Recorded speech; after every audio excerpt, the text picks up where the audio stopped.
Chris may not even be coming. She didn't let us know, but that's fine. I don't know, it's 25 of 6.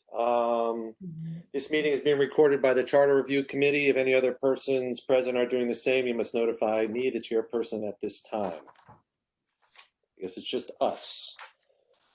Okay, roll call. Sheila. Here. Chris, we're waiting.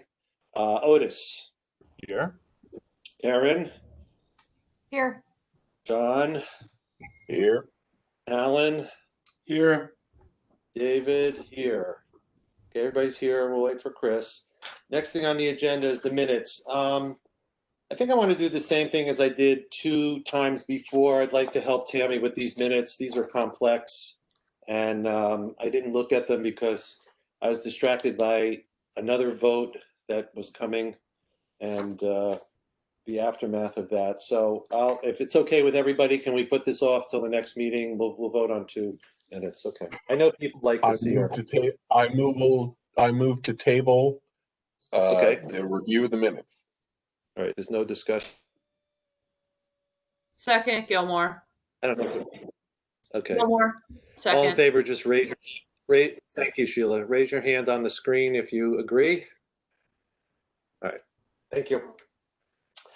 Okay, so last time we had a very interesting conversation about both the assessors and the Board of Health.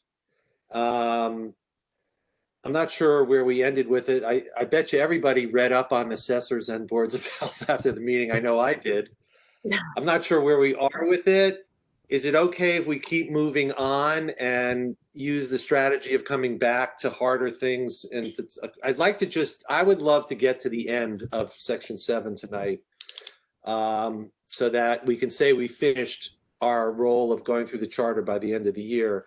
And then on the next meeting on the 11th, maybe I'll go through and we'll just figure out a way of going back to sections that need some discussion. And then that could go on as long as we want to do it. I'm not trying to handcuff us in terms of time, but I would just like to get through it.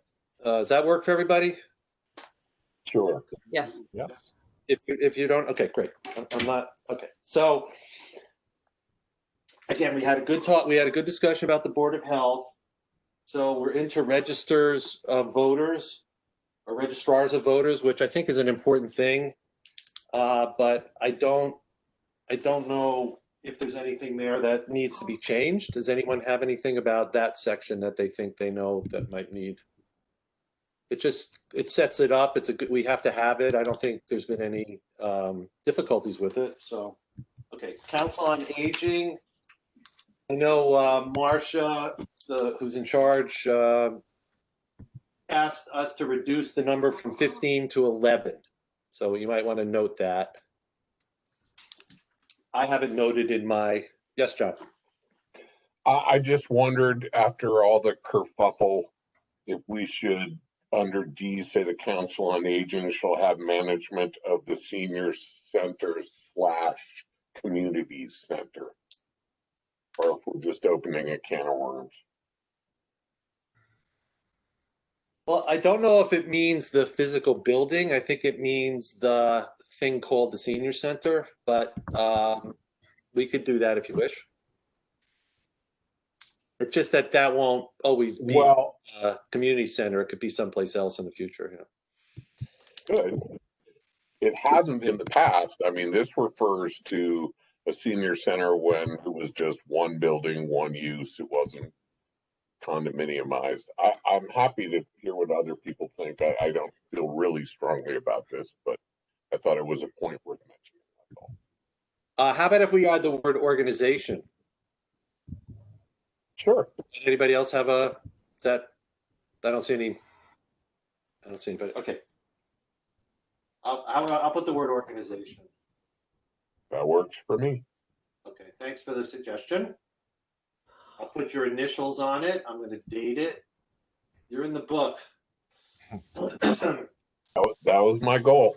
I know. Well, you're in there other times, so you don't have to worry about that. Town attorney should probably be city attorney, but I think that's just a type. I have a I have a charter that says town instead of city, but I think we've made that. I think that's obvious that we're going to choose that. Are you sure we don't need a roll call vote on that? On what? Oh, on John's thing? Nothing. I'm sorry. I was joking. Good.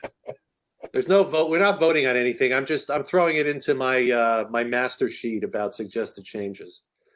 My copy says city attorney, David. Oh, it does. All right, mine doesn't. So, all right, good. Planning board, pretty straightforward. Is there anything in the city council around the planning board in your rewriting of ordinances that we should be aware of, or that's pretty straightforward? We're not adding. There's 5 members and 2 alternates. That's pretty much the way it is today. Conservation Commission. I don't think I think they're functioning pretty well in terms of, I don't think there's anything in the charter that's necessary for them. Other elected officials. David? Yes, ma'am. Before we move on, one of the things that I had in my notes is that the Human Rights Commission is not mentioned in the charter. And I don't think that we need to lock them into what their mission is, but we should actually just kind of mention that they exist. I think it's in the charter. I had the same problem. I think it's in the charter, but let's look. I had it in my notes that they weren't. You could be right. So. No, they're not. I think. Yeah, so we should have them in there. Just and we don't have to lock them into, some sort of a mission that's set in stone. But we should just kind of say something to the fact that, they, take on social justice issues within the town and protect equity and dignity for folks. Okay. Well, actually, I'm glad you brought this up. So about a month ago, I got a call from a member of I guess I'm getting calls because we're part of the charter workout, and there is at least 2 ordinances that deal with the Human Rights Commission, and in line of what we had for the discussion about the Public Safety Commission and the idea of where do people bring complaints for misconduct by police or fire or whatever. This is an important organization for the city for people to bring complaints about discrimination generally or hate crimes or I just learned from the rabbi of the temple that I guess there was some anti-Semitic graffiti in Greenfield that was found. It hasn't been published in the paper, but she wanted to know where to go, and I of course will direct her to the Human Rights Commission. But in the ordinance, there's the power of the Human Rights Commission is kind of in that zone that we were trying to figure out for the Public Safety Commission when someone has a complaint against a police officer and wants to go to a different group, like a police, I don't know what it would be called, but that discussion that we had, we were deciding whether it was difficult or not difficult. But I'm telling you, there's an ordinance, and we could move the ordinance. Maybe that's I wish I'd had a heads up about that. There is an ordinance. So I don't know, Sheila or Otis, do you have access to your ordinances on your computer? There is one, and if you wanted to send it along, because I have to look up the powers. So there's something in it that's similar to the other things that are in here. But I think you're absolutely right. I think it should be in the charter, no question. The ordinances are available online, and I have them bookmarked on my other laptop, but right now my 13-year-old is playing Minecraft. So I can send it to you tomorrow, unless Otis has it handy now. So I'm going to put down that this is very important. This is an important discussion. So it doesn't have to happen tonight if we're not ready, but it's an important discussion. But go ahead, Otis. The ordinance in front of me, and I'm looking at it, and it's considerable, so it wouldn't make sense to just transfer it to the charter. I don't think, but it would absolutely make sense to carve a piece out of it, or just, give the mission and the definition, and then say that policies are as written in the ordinance, or however that language is. Also, who's on it? It's the same Yeah. thing like the three of you are looking to draft for the Public Safety Commission. It might be the same kind of, where you have, that would be a good place to have obviously diversity there as well. I mean, kind of silly to have a Human Rights Commission if it's all the same group of people trying to decide whether somebody's human rights have been violated. So let's leave that. Let's bring that back for next. That's a good discussion. Thank you very much, Sheila. I knew I had read it, but my brain had thought that. What can you cite the charter, the ordinance? Yeah, it's From memory? it's No, 136.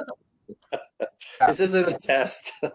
Chapter 136 Chapter 136 of of the code. Code. Yeah. Okay. Code of Greenfield. All right. Great. Okay. All right. Perfect. Council on Aging, City Attorney, Planning Board, other elected officials. Anything come to mind that need to be included?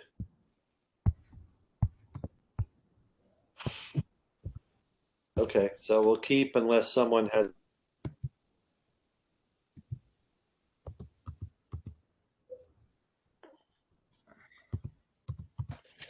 And then the last thing is, there's the Cable Advisory Board. John, what is that about? That is a board that is put together literally once every 10 years to do the initial negotiation and recommendation to the mayor about the renewal or changes to the contract with Comcast. It was 2 years ago. I think it was 2 years ago that Sat on finished. that group? Yeah, I was the chair for the last one. And so there's literally nothing for them to do now until the next one comes. So it can be staffed. I think might even say that the old group is still on there, but it's not a group that really, as currently constituted, has anything to do for 8 more years. How about how that relates to the group, the group for the GSET? What is that? That's an independent. Does that need to be in the charter? Does that group need to be in the charter? I didn't hear you. Does the group for GSET that supervises GSET, does that need to be in the charter, or that's just statutory and just sits by itself? It's statutory. What's that group called again? The Board of Commissioners. No, for it came out of the statute. It's a community energy or community. Municipal light plant. Municipal light plant. Thank you. I wonder if that needs to be in the charter, but maybe not, because it's, like I said, it's a statutory. I'm thinking it doesn't, just because, if for whatever reason it becomes if it's like right now it's profitable for us to do this, and if it ever becomes very expensive and it's really not worth it to do that anymore, we don't want to change the charter over it, because I think this is more of like a service and a convenience for our neighbors, right? I think that's true. And the law, if the MLP becomes a full MLP, it still doesn't change the fact that the law defines all appropriations as coming through the council. So I don't think it would change anything functionally. I think Sheila's right. It would just make it harder to sort of deal with, or it would be a sort of a loose end until the next charter commission rolled around. Ultimately, when it becomes a full MLP, then the only interaction it has with the town is appropriation through the city council. So I'm not sure it should. I also think Sheila's right. If things change down the road, you don't want to have to change the charter to make a change. Okay. I was thinking more in terms of the fact that this cable advisory group negotiates with, you call it Comcast because they're the main provider, but does it also negotiate with the MLP? Does the No, MLP? because we actually don't run this is because of the state and federal laws that require negotiations from cable television operators, which is not what we are. We're just an ISP. We provide data services, and 25C in Mass General Law specifically says nobody regulates that. It's a separate thing. Okay. So I don't think there'll be another cable contract because Comcast, who is a monopoly here other than us, will switch over to streaming because, for example, there's no contracts with Sling or Hulu with live TV because that's all streaming and it's all data. So it's a little bit of an artifact from an earlier time. Okay, thank you. Sheila? So, Yeah. yeah, that makes me wonder, since things are so, I mean, they're changing so quickly with these areas, does it make sense for us to leave the language open? Just, like I said, several meetings before, I was in the military and I just feel like, you do what you do, but like it needs to be on paper, right? So maybe we want to leave the language open for technology changes so that we are always in compliance. You mean for the cable advisory board? Yeah, because like if these, Yeah, it couldn't hurt. I'm just like, I couldn't imagine what, like, I don't know if Netflix is ever going to become my cable provider. But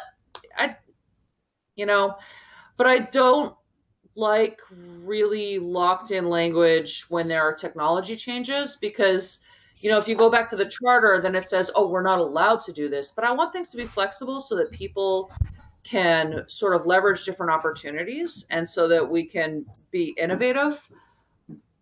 But at the same time, there's that part of me that like really like holds on to those rules where like it's fine to be innovative, but like you can't be breaking the rules either. So I just wonder if it's better to leave it open. Does it make a difference that it's not an empowered multi-member body in the same way that other ones are? It's just an advisory committee. The mayor doesn't have to listen to it. We could meet for months and months and recommend, and the mayor could say, nope, don't agree. So it is not a committee that has its own powers. Maybe that doesn't make a difference at all. I'm not saying that, I'm asking. Right, and it could also be me because I mean you can take the girl out of the military, but you're not going to take the military out of the girl. So there's that part of me that like I recognize this is where I have blinders on. So can you give an example? I can be. I'm not following you. Can you give an example of what you think? Are we talking about 623 and you think the language? What are you thinking specifically to that provision? Help me with that. Okay, so given recent events with the city council and like how people have used the charter to kind of like bring up these different petitions, right? Also, like I do a lot of extensive work with my union where we're always looking at like there's a comma in our contract in this exact sentence. And those things can change everything. So I feel like where we want flexibility, we need to leave it open because we want flexibility for things like innovation. We don't want flexibility for people to exploit gray areas of certain rules. Well, that's a good I think with something like this, so I think with something like this, we're not worried about abuse, but I think we do want to be open to innovation. There are other areas of the charter where we are absolutely concerned about abuse, and we need to have that language so tight. But if we are going to pay, I don't want to like take that position that we can play it fast and loose here, but right here we need to follow the letter of the law. So I think that our best bet is when we want it to be open to interpretation for things like innovation and creativity and new technologies and emerging trends, we should intentionally leave it loose. And in areas where we want it to be super tight so that nobody abuses their neighbors, we need to have it locked down and set in stone. That's kind of how I'm thinking about it. So you're being philosophical more than you are specific about 623. Yes. Okay. But I'm just applying it to this particular area to make sure that, you know, like, and the charter should read like a continuous document. It shouldn't be choppy. Everything should make sense in context with everything else. Do you think there's any need for a change for this provision, or this just stimulated your thinking? I was just wondering if we wanted to look at it because technologies have changed in the last 10 years and they're likely to change in the next 10 years again. And I just want to be open to positive change. Okay. John, isn't it true that, I mean, cable, the reason for this board is because by statute, the city has to have a board like this, correct? Don't they have, isn't this part of the? Yeah. Yeah. So we did this. So I think it can sort of lie fallow and leave the language unchanged. I think that's fine. It is an advisory committee that I believe is entirely, I'm looking right here. Yeah, I think it's appointed by the mayor with town council approval. I think probably the people who are on it, including me, have now run past the end of our terms, but there can certainly be one. There's nothing that says how often it has to meet. It generally meets during times of negotiation once a month for a year, or usually takes almost 2 years. But if the mayor wanted it to be something that could address other issues, I just don't remember what the governing statute says. So I don't know how open the possibility is for it to sort of handle other things. Maybe Otis can answer that better. Yeah, this all comes from community television laws that interact with the FCC, and so it comes down from the top, and it's mandated that every municipality, if they have, in order to negotiate a contract with a cable provider, they must have a cable advisory board. And the state, I believe, regulates the boundaries of what that board can and cannot do. So I don't think you really do have room in this provision to leave it open. I mean, I certainly, going down the road, there's going to be a lot of questions for the city to answer as far as how to provide technical coverage of municipal meetings, which currently are funded by GCTV, who's negotiated a contract through this cable advisory committee. So, there's questions that will be answered, but I don't think they could be answered by this provision. Okay. You okay with that, Sheila and John, if we just leave it be? Oh, Sheila, I don't know if Sheila's still here. It looks like she just dropped out. Be back. The only other thing I'd say is that I think Otis is right. There's a lot of politicking going on and competing laws about the rules for the money that flows through franchises. Mostly it's to help the mayor manage the franchise that each town has with a cable television operator. But they're busily finding ways to not have to put any money towards PEG, which is public. What is PEG again? I can't ever remember that. Yeah, thank you. So I think maybe we ought to wait to see. We should leave it the way it is and see what laws change in the next several years, because I'm fairly certain there will be changes. Okay, great. for the discussion, though. I wouldn't have thought of this. I'll put here coming soon, but not today. Okay, great. The mayor's task force, that went in the last time. I'm hoping it could at least last 10 years. So there's no need to make any changes for that. They did, David. There was the changes that they requested. Are those in the record? It was, they wanted alternate members, I think, was the main change. Do you not? I probably do, because I say see Exhibit E. Was that from a long time ago? Yeah, quite a while ago. So if I looked back at an old exhibit, I would see the request. Okay. But besides that. Nothing else now. Okay, thanks.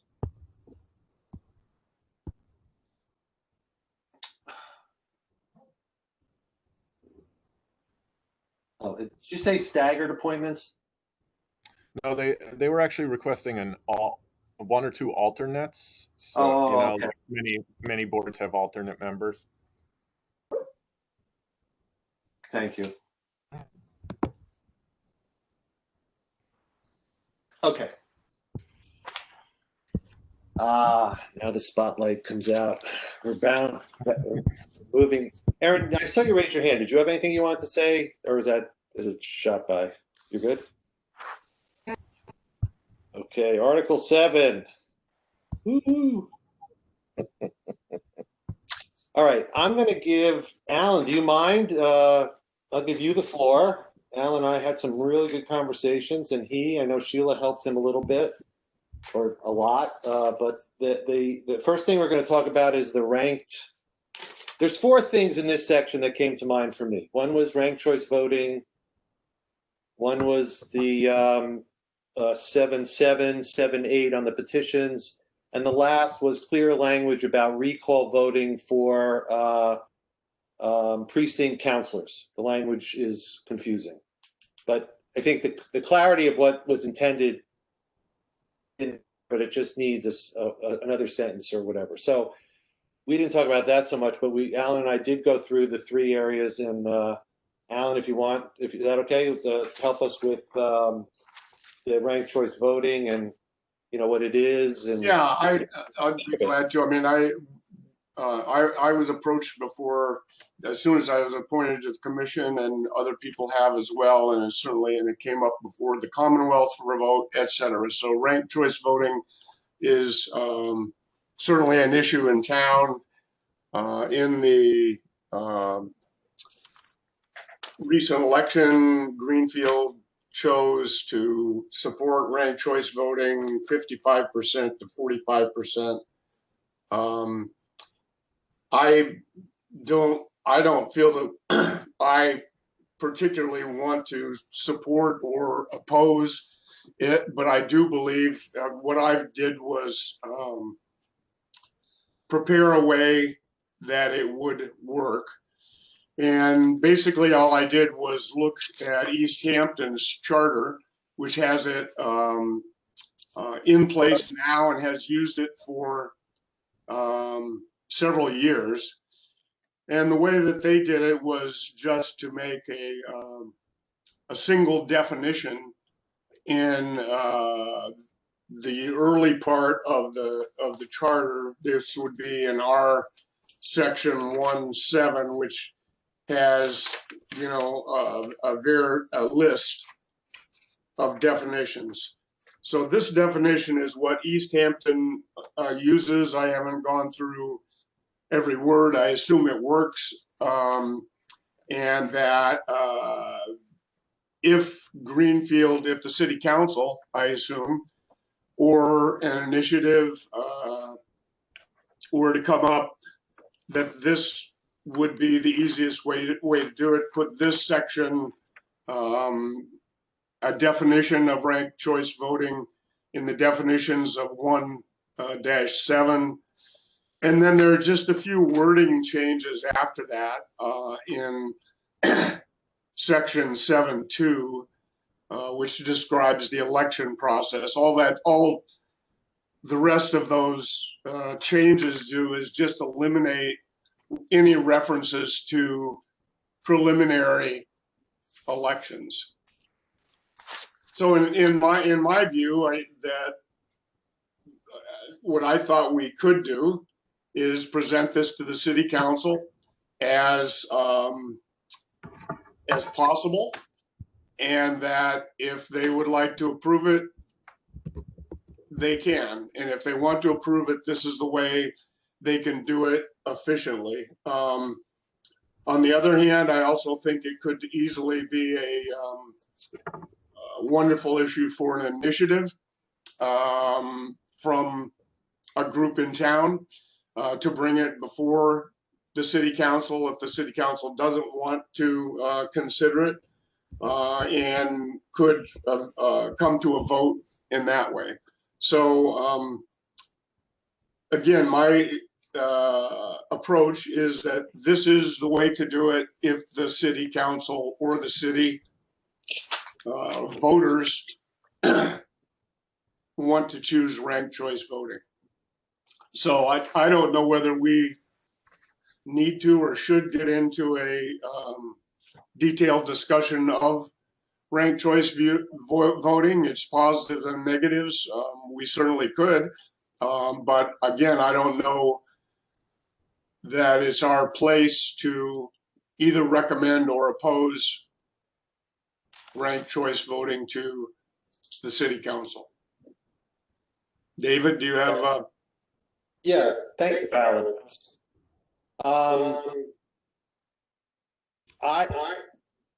Am I echoing? Okay, sorry.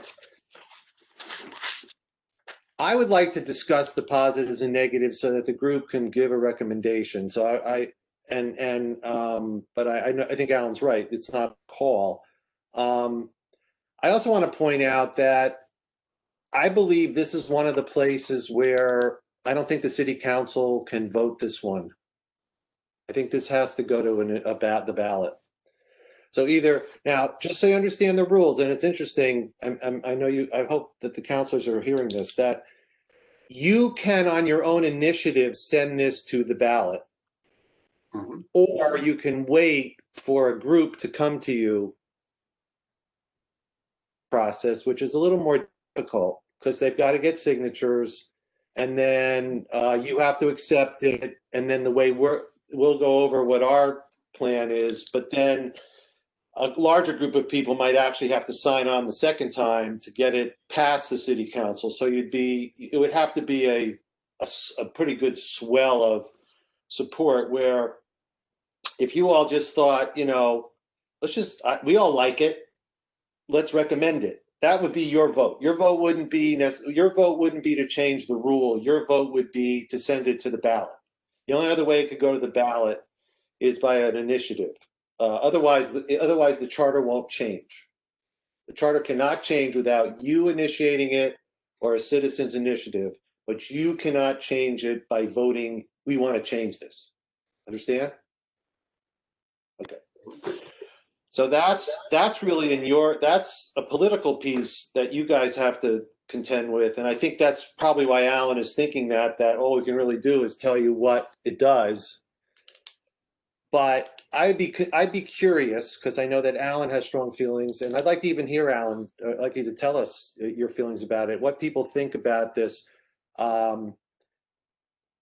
especially in light of what happened with the last mayoral election. And I wonder what Sheila would think of it, because of whether for good or for bad, the charter was written to pare down to 2 the final election so that people would make a choice and there'd be a 50% winner.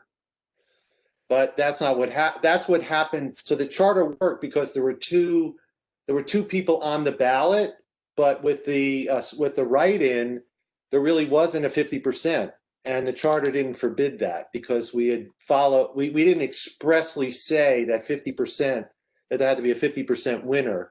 We just said that it had to be pared down to 2 candidates per this system. So Sheila, it kind of works with your, it's a loophole. The write-in candidate is a loophole to the intention of the original charter drafters to have a 50% result of the candidate who runs for office, not just mayor, but who runs for office. So we didn't write it. We didn't think about it, and it really didn't come up. It came up when Bill Martin kind of did it. You know, came in the primary with Chris, and then of course it came up with you. So I haven't seen. I mean, there've been other write-ins, but I don't remember them having the pronounced effect. But so anyway. A goal of ranked choice voting, one goal is let's get a candidate that wins by 50%. Are there other ways, if that's something that's important, are there other ways to accomplish that besides ranked choice voting? Ranked choice voting also provides an arena where you have to play three-dimensional chess with the electorate. You're not just grabbing your votes, you're grabbing other people's votes for their second choice. So that if there's more than one candidate, you know, for example, in your situation, Sheila, you might have gone out and campaigned for, you know, Brickett's folks by saying something that would have caused people to put Brickett first and you second, and not Roxanne. You know, so that's what that and so there's a sense of friendliness about it. But the other piece is that it's a really big group. The whittling down can it could end up with a bizarre result, because the person who wins has won through not getting a 50% in the first place votes, but getting other votes as a second or third candidate as you whittle this down to try to get to 50%. So what does that mean? You know, is that really an election if 33% came in first, and then this one came in second, and this one came? You know, is that a correct result? So I'm wondering if Alan might feel concerned about that being the case. But I have to tell you that we wanted a 50% winner, and we didn't do it right. So that's all I'll say. Anybody else have anything to say? Or if they don't, that's yes, Otis. Thanks. Let's see. What do I have to say about this? It's complicated because, okay, if we start from that place of the original charter commission wished to elect mayors with over 50% of the vote, then another way to do that is I think doesn't Georgia do it with a jungle primary? Is that what they call it? Or a jungle election, and then they go to runoffs if no one is, and that's what's happening there now. Mm-hmm. So you have to reach 50% in this jungle election, which is all of the candidates. And then if no one reaches 50%, the top two vote holders go to the runoff. So that's one way. It doesn't necessarily impose more costs upon the city, because you might get away from the primary. You might not have to do the primary in that case. But you also have this messy election where many people are running. From my standpoint, and this is just my opinion, I'm empirical, and I would like to see what the effects of somewhere like East Hampton going to ranked choice voting at a municipal level. I would like to see that play out for a few years before I would feel comfortable, because I'm partial to the reasoning behind ranked choice voting, but my understanding is it empowers fringe candidates to a certain degree, which I think is problematic in a two-party system where coalitional governments are impossible. But we don't have a party system in Greenfield. So maybe it's a good thing, and I'm not sure yet. I'd like to see it play out. Yeah, my personal feelings, I spoke to David about it, and this could be just because I'm too old, but the fact is that I feel at this point in our country and our city, our state and city, there are a lot of questions about elections at this point. I'm not sure there should be, but there are. And ranked choice voting is an experiment, and it's being played out now in, I believe it's Oregon also, and in Maine. And it is an experiment, and I don't feel that it's a great time to bring in more uncertainty about an election at this point, because one of the issues that people talk about that's a detriment is that it's complicated and it's hard for people to understand, and it is if you try to read that paragraph. I mean, it can be explained, but just overall, in my mind, the idea of adding an extra layer of uncertainty about elections, it's not a good time to do that. That's what I would say. That's my personal. Yeah, that's a good point. Anybody else? Sheila? So I sent a draft in, and my biggest question is about how this is going to affect things like at our last election, we had 2 spots for at-large counselors. We had, I think, 5 people running. And so one person was eliminated during the primary. And then during the general election, we chose the 2 at-large counselors. So I don't know how the math works for at-large. And I think school committee is elected the same way, because I think now that we're phasing into this more regular session, they're not going to have the 2-year seats going forward. Or maybe there's one more year where they're going to have the 2-year seats. And then they're all going to be 4-year seats. So that was my main question there. I know that in places that have enacted ranked choice voting, it is, I mean, it's complicated because it's not what we're used to. I've gone to a couple of different, they had these events that were put on. One of them they had cookies, and one of them they had beer, and you go in and you like taste the cookies and you rank like what's your favorite. And the other one, you know, they did the same thing with beer. And then at the end, they kind of show everybody like, so this is the result. And this one, you know, got the most votes initially, but, you know, it ended up being this one that pulled out in the front because, you know, there were so many people that was their second choice. And it's supposed to eliminate things like, you know, my first election was, and, you know, I'm dating myself a little bit here, but, the first election where I could vote for president, it was George W. Bush versus Al Gore. And there were a lot of folks who voted for Ralph Nader. And my uncle Brian was one who did that because he's a big environmentalist. And he was telling me how, you know, don't fall into the dichotomy.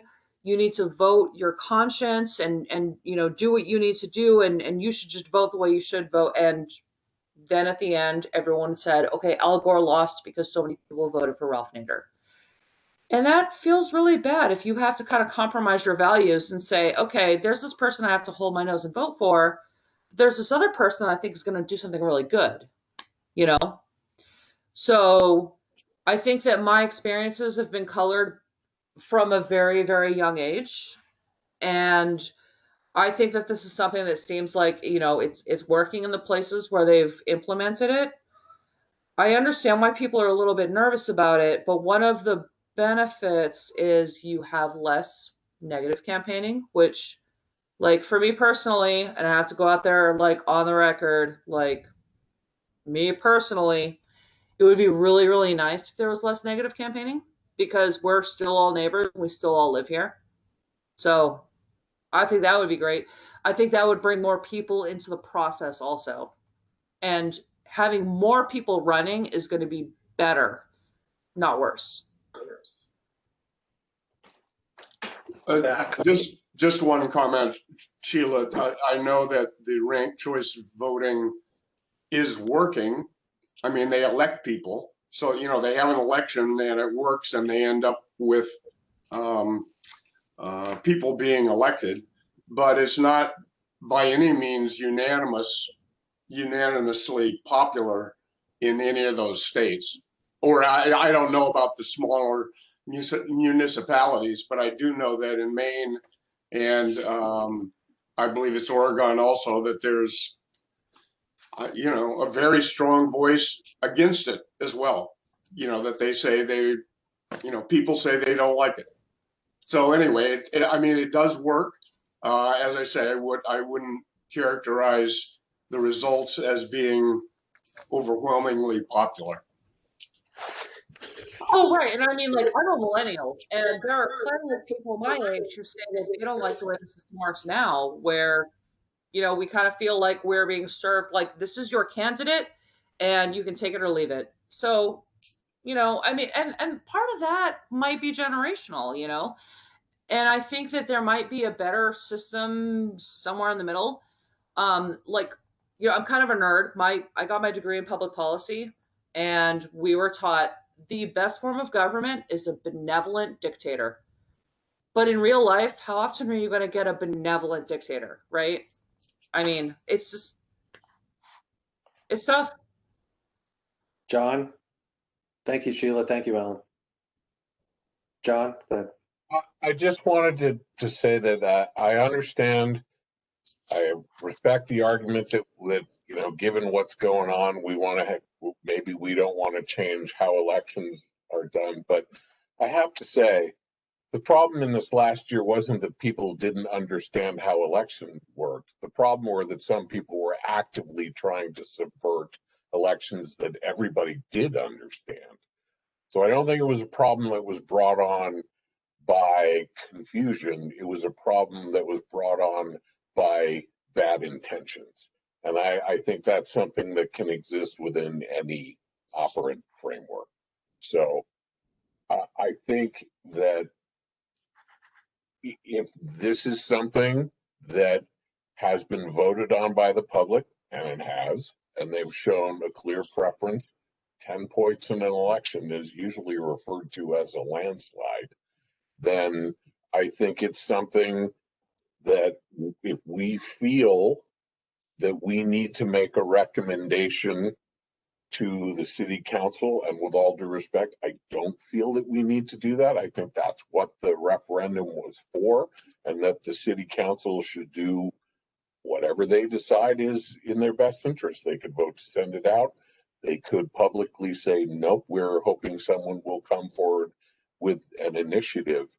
But I think it's in the charter, it's up to us to provide language that could then be used if it is in fact something that gets voted into. But I'm not sure it's our job to put ourselves in the place of voters who have spoken about this. That's all. Thanks, John. Excuse David, me, I'm confused. Are we sorry. talking about specifically ranked choice voting, or are we talking about citizens referendum petitions? Because I feel like some of the language is bouncing around in these. We are not talking about citizen referendum petitions. The Okay. reason I brought it up is so that you both as counselors and the rest of the group understand that you might think that 13 people on the city council can vote to change our election process from what it is now to ranked choice voting, and you cannot. I don't believe. The statute's clear. It's a major change of how you're voting. So it has to go to, in order for that change to occur, it must go to the ballot. There are two ways that I know of that it can get to the ballot. One is you all as a council have a discussion and you vote to send the ranked choice voting to the ballot in the fall. The other is you don't do anything and citizens bring an initiative to you, which you say yes to, or if you vote it down, and we're going to talk about how that works.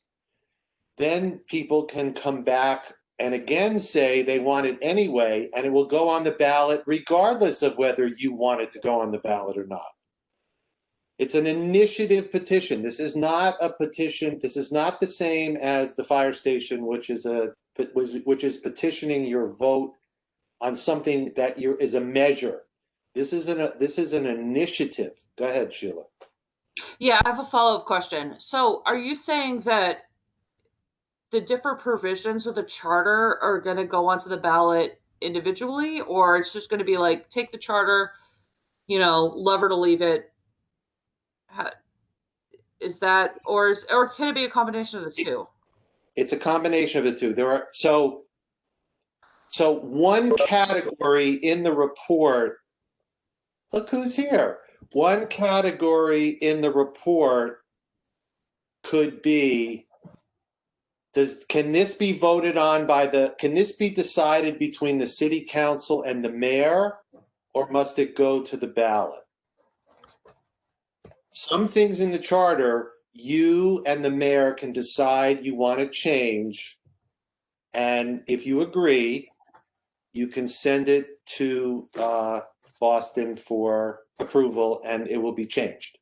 Other things, you can agree that you think it's good to change it, but you don't have the power to change it without it going to the ballot. So you're only a first step. And you could also ignore it, which means that you would be forcing citizens to get excited about it and initiate it. So you have Terry Plotkin out there. He's the one that I've worked with, for example. If he he's been waiting for the committee to finish. He'll hope that the council will bring up the charter review report. And when it gets to this, he might hope that you'll vote to send it to the ballot. He may become disappointed that you won't do that. So he can go out and begin a referendum initiative petition. And if he has enough support, it'll get on the ballot whether the councilors want there to be a change or not. And then what John was saying was, if it takes the same life that it did in this November's election, it will probably win 55 to 45, and we will have, this type of voting process. But the way to get to that ballot is either you guys are excited about it or citizens are excited about it, or both. But you can't just have a deal with the mayor and do let's change the charter. You can't do that. You don't have that power. Chris, we're on 7. We're talking about ranked choice voting. Thank you. I apologize. It's okay. I was putting up the crash. Just got involved in the season. I'm glad to have you here. May it be noted that Chris Ford used to run the meeting at 6:55. So maybe we know why we think it's a good idea. We know why like Alan said, that there's reasons out there, which John pointed out. So there's things out there that the council can think about. But just so the councilors understand, this could also be a groundswell issue that, whether the charter, even if this committee said we think it's a bad idea, it's irrelevant. Because there's enough people in town that think it's a good idea. So maybe I think Alan's right. Maybe we're done. Chris, you're joining late. Do you have anything about ranked choice voting? Erin, anything that you want to share? No. Okay. No. Okay. I would just say I don't think it's necessarily our group's position. I don't think we should take a position personally. I think we should just say this is what we heard from the community, and leave it to the council. I don't feel compelled as a member of this committee to say yes or no to ranked choice voting, since it is not our position that we can make the change. If we had the power to make the change, then I would say we should take a position. Otherwise, I don't think we should. Do you think that we should at least give the council the pros and cons? I don't think that's our role. I think that we could say, this is what, we heard support from the public who reached out to us. But beyond that, that's where I think we should end it.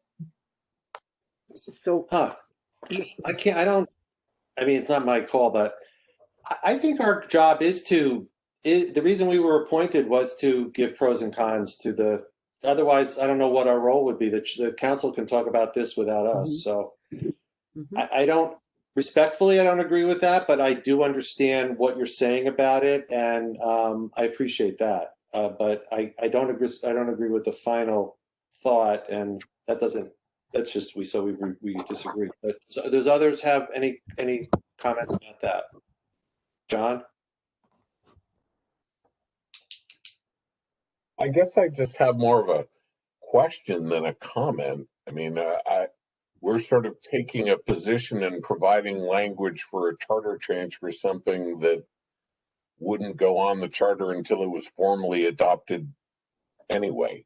So are we talking about taking a position on some language that we're saying here's the language, if in fact this goes to a vote and is approved, however it gets there through the council, through the initiative, then that would become part of the charter? I think what we're doing right now, how can we put in language related to ranked choice voting? We don't have ranked choice voting. We could put in a suggested language. There's nothing, we're going to put suggested language in many places in this charter report. That would then become operant if there is a vote to do so. We're going to put in language that will be in the charter and stay in the charter for 10 years, even if people decide they don't want it. Right. No. We will. I'll just answer his question, then I'll take other comments. No.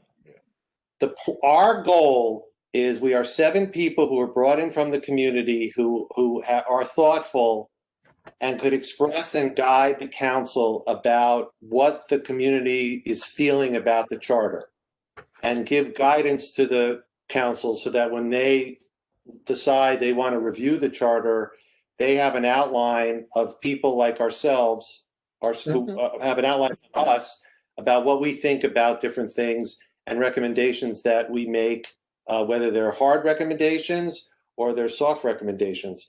But the only reason that we're together is to make recommendations of some sort and to help the council see. Now, it could be that none of us want to say we should or shouldn't have ranked choice voting. That's fine. I don't mind that. But I think it's our job. This ranked choice voting language is pretty much boilerplate. And so all we'll be doing is giving the council an idea of what that language might look like when they read the report to those who have not even thought about it. And that's why we're kind of bringing stuff to the light of day, I think. But I want to give some credence, of course, to what Aaron is saying, and maybe you're supporting it, is that it doesn't mean we have to spend 3 meetings on it debating about whether it's a good thing or a bad thing, and then say, as by a vote of 4-3, the council, this group voted to say it was a good idea. I think it's just, here's some language, East Hampton does it, these are the following comments. You know, some people think we should stay out of it. That's fine. That's a comment that could stay. Others think these are reasons for and against it, and just put it in there so the counselors don't have to they have some, I feel like we're a pretty good group. I think we could provide good advisory material for the council. We're not just I don't know, it's not like just like a TV reporter asking people on the street what they think about something. I think we were chosen to actually give information to the council however way we wish. And so that's how I see it a little differently than maybe you guys do, but we can come back to this. I think we've had a good discussion about it. Unless there's something else somebody wants to say, I don't want to cut anybody off, but I think we've talked. Chris, did you want to say something now that you've entered this portion of the meeting? Yeah, thank you, and forgive me if it's redundant. I think the suggestion that we present, all the evidence that we've gathered, both pro and con, is a really good idea. That information, paperwork, and everything else should be shipped over to the council when it hits council floor. I also I wonder, I don't know, that's the other piece, is that did you just say that East Hampton has accepted this language for ranked choice voting? Yes. Okay, so I think it would be in our best interests to look into that language as well. It did not pass our statewide ballot, and I'm thinking at this point it's probably not going to be one of those things that we're going to agree upon, a recommendation going out to the council. But the more information they can get, the better off their decision making will be. So we should include everything that we've encountered thus far. Good. Thank you. Okay. So Dave, if I may, I'm sorry, I had to shut down my video because I keep dropping. It did pass with a pretty good margin in Greenfield, even though it didn't pass statewide. And we did have constituents who wrote to us about this. So the information that I had passed on in my my proposed changes came straight from East Hampton. I just kind of updated some things because, their section numbers are different than our section numbers. And, our language was different than their original language. But I mean, if we are going to pass this on to the city council, I think we do need to talk about, if this is going to pass, we need to talk about how this affects at-large councilors, because when you've got several people running for 2 seats, it looks different than what is prescribed boilerplate language for East Hampton for several people seeking 1 seat. I think it would really be remiss of us. So even if it doesn't get passed, I think that it's still our job on this commission to talk about how we're going to deal with things like at-large counselors and school committee members where there's more than one person running for more than 1 open seat. Okay. I thought all the seats were independent. Chris, Well, when you ran for at-large, you ran against, so it was it the top 3 vote getter? Yes, Was it the that's top correct. 2 vote getters of the at-large that won? Yes, that's correct. There were actually 5 in the preliminary, and then that was decreased by 1, and then it went down to 2 and 2. There were 2 seats, and then there were 2 candidates that won their positions. Yeah, that's a good point.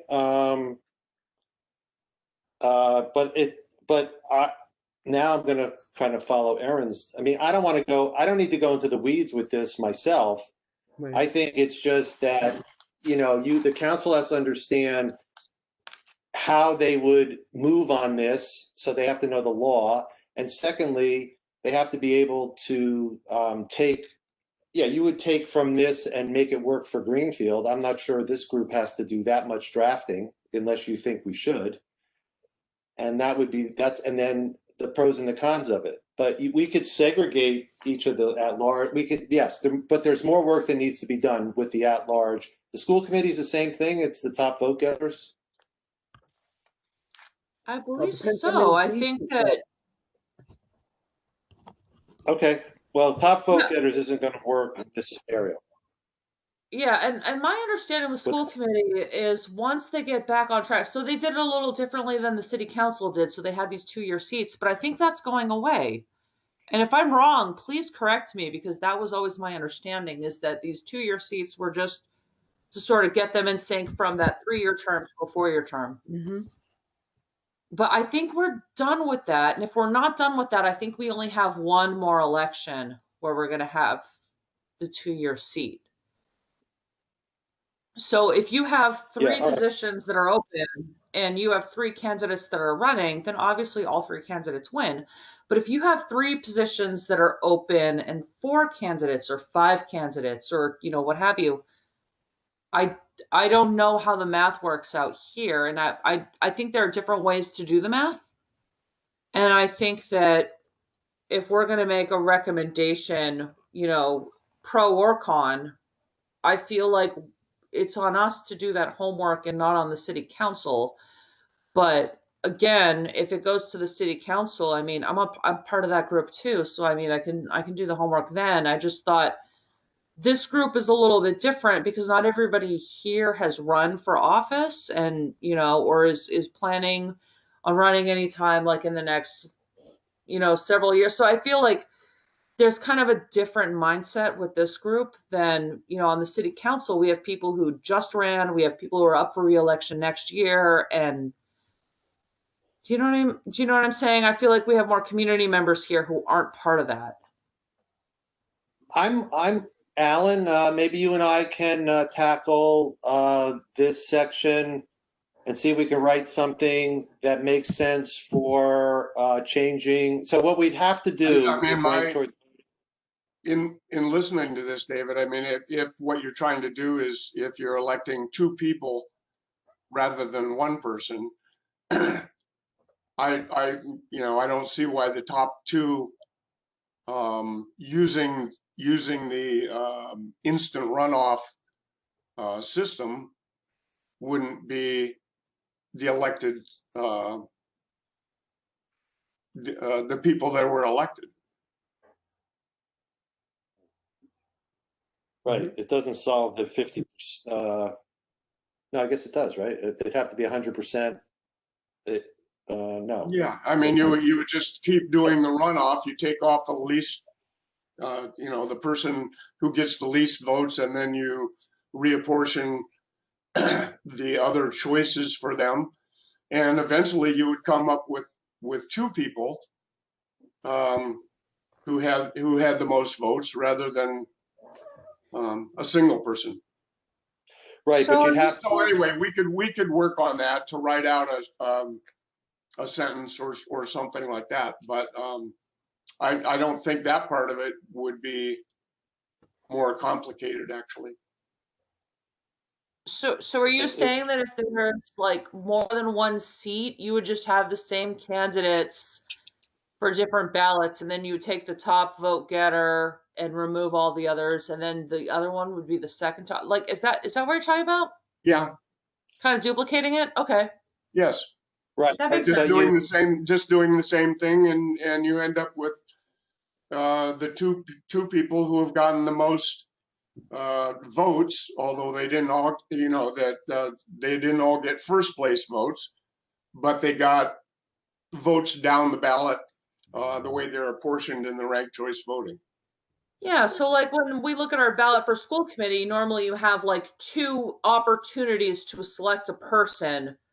You would say there'd be one opportunity to select a person, even though there are two seats. I think so, yeah. And then you would then go 1, 2, 3, 4, 5 if you wanted to rank all those people, Okay. or you could just do 1, 2, right, or 1, 2, 3.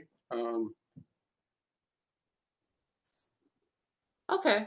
Yeah, no, I I've don't been trying think to that picture part how. of it would be. I don't think that part of it would be complicated, and I believe we could write a sentence to add to this, David, that would specify that. Okay. I think we'll do that just to answer that concern that you have, Sheila, and then people can think about whether. But again, I'm happy to set the limit of what we're doing to giving a suggestion. It works for Greenfield. Here are the pros and cons. It's up to you guys now to take it and run with it. Mm-hmm. Okay. All right. Anything else from anybody else on this? I can't see anybody's face except Otis. I miss seeing your faces. I don't know if anybody's raising their hand or if they're. Mm-hmm. So the next thing we're going to talk about is 7-7, which Alan and I also worked on. And Alan, I'm going to ask you if you would take 7.-7, and I'm going to take 7-8. You should have materials that came with this month's. I know you've gotten materials before, but I think Tammy was good enough to give you materials for this month. So go ahead, Alan. Wait, before you go, I'm sorry, Alan, let me just say one thing. Again, I'm going to use Erin's boundary as an example of what we were trying to do. We did redraft things to exemplify philosophies that we thought might be important to consider. And that's why we ended up drafting and sending off drafts that are different from the way the charter reads today. As we discuss all this, we can decide whether we want to send in those recommendations specifically, or we can just send in recommendations in aspects of these two sections that the council will have to think about. Percentage votes, for example, time frame, for example, blah, blah, blah. But we exemplified in our two writings ways in which we believe that the spirit of a policy that Ellen and I thought was a good policy, and we're exemplifying it with you. And if people don't like it, or they think we should not present that to the council, that's fine. But it was a way to make a comparative based on, again, everybody had a section to try to make it clear, make it better. We did our homework, but we can discuss this and present this any way we want. So I don't want you to feel, I don't want that to be the discussion, like, why are you telling us this is the way it should read? It's more to exemplify the policy that Alan and I talked about. And I think the policy discussion is a good discussion to have. So I'm sorry. Thanks, Alan, for letting me say that at first.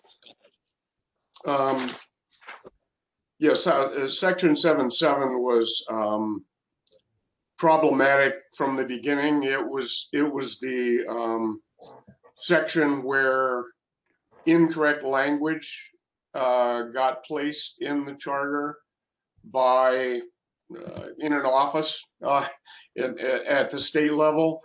And so the previous 7.7 didn't really make a lot of sense.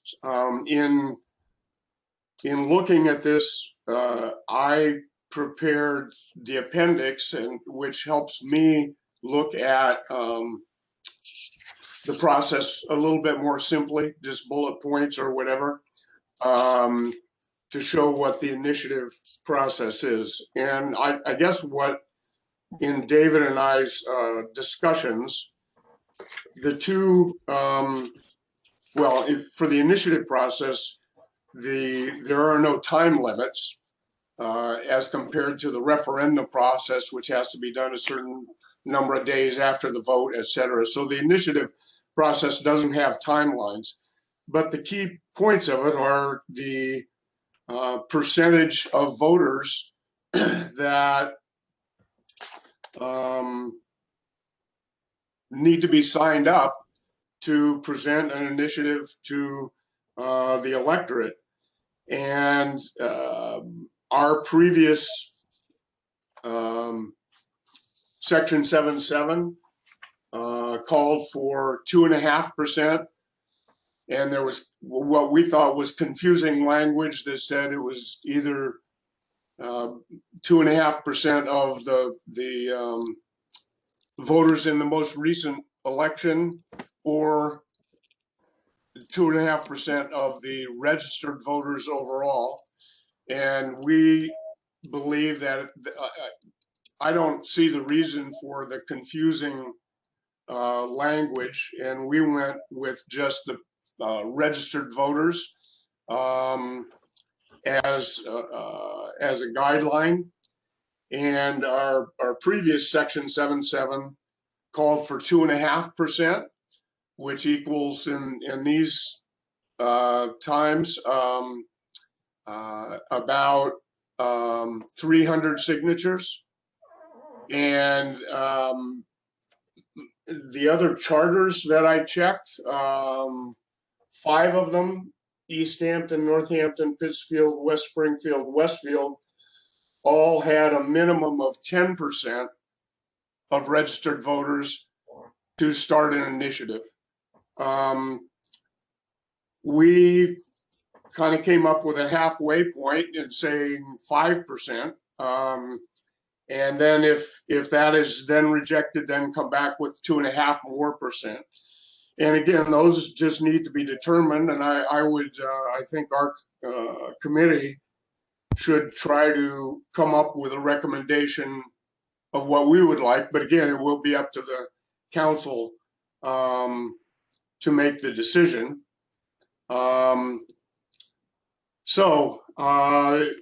Anyway, the appendix, we initially considered putting it in the charter itself, but then figured out that there are way too many loopholes and problems to put in such a document. So the appendix is just for our use, and the process is described there. And the key parts, again, are the percentage of registered voters for signatures. So 5% at this time would be just short of 600 signatures. And well, I guess we could decide whether 45 days is enough time to collect the signatures also. But those, I would say, would be the issues that people would want to weigh in on. Okay, I can't see anybody except Otis, so does anybody want to say anything? Burp or something. David, I Burp. think we all want to say something. All right, let's go along the line. Sheila, go ahead. All right. I have like such mixed feelings on this because there's this part of me that feels like we need to have this sort of break glass in case of emergency sort of a measure, because you never know. I mean, you could have some sort of like crazy special interest group, you know, recruit a whole bunch of people to run for city council. I mean, you know, it can happen, right? There are some times when people are not paying very much attention to municipal elections.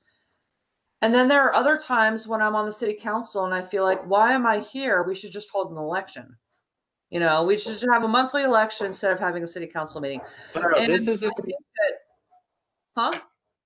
This is an initiative petition. This is not the referendum petition. Oh, okay. I will save my big speech for later. Okay, the initiative petition, I think that we should have a pretty low bar for an initiative petition. I think if one person wants to talk to me as a city councilor, I will give them the time of day. There are 13 of us, so I think if 13 people want us to give them the time of day, we should give them the time of day. You know, that's different.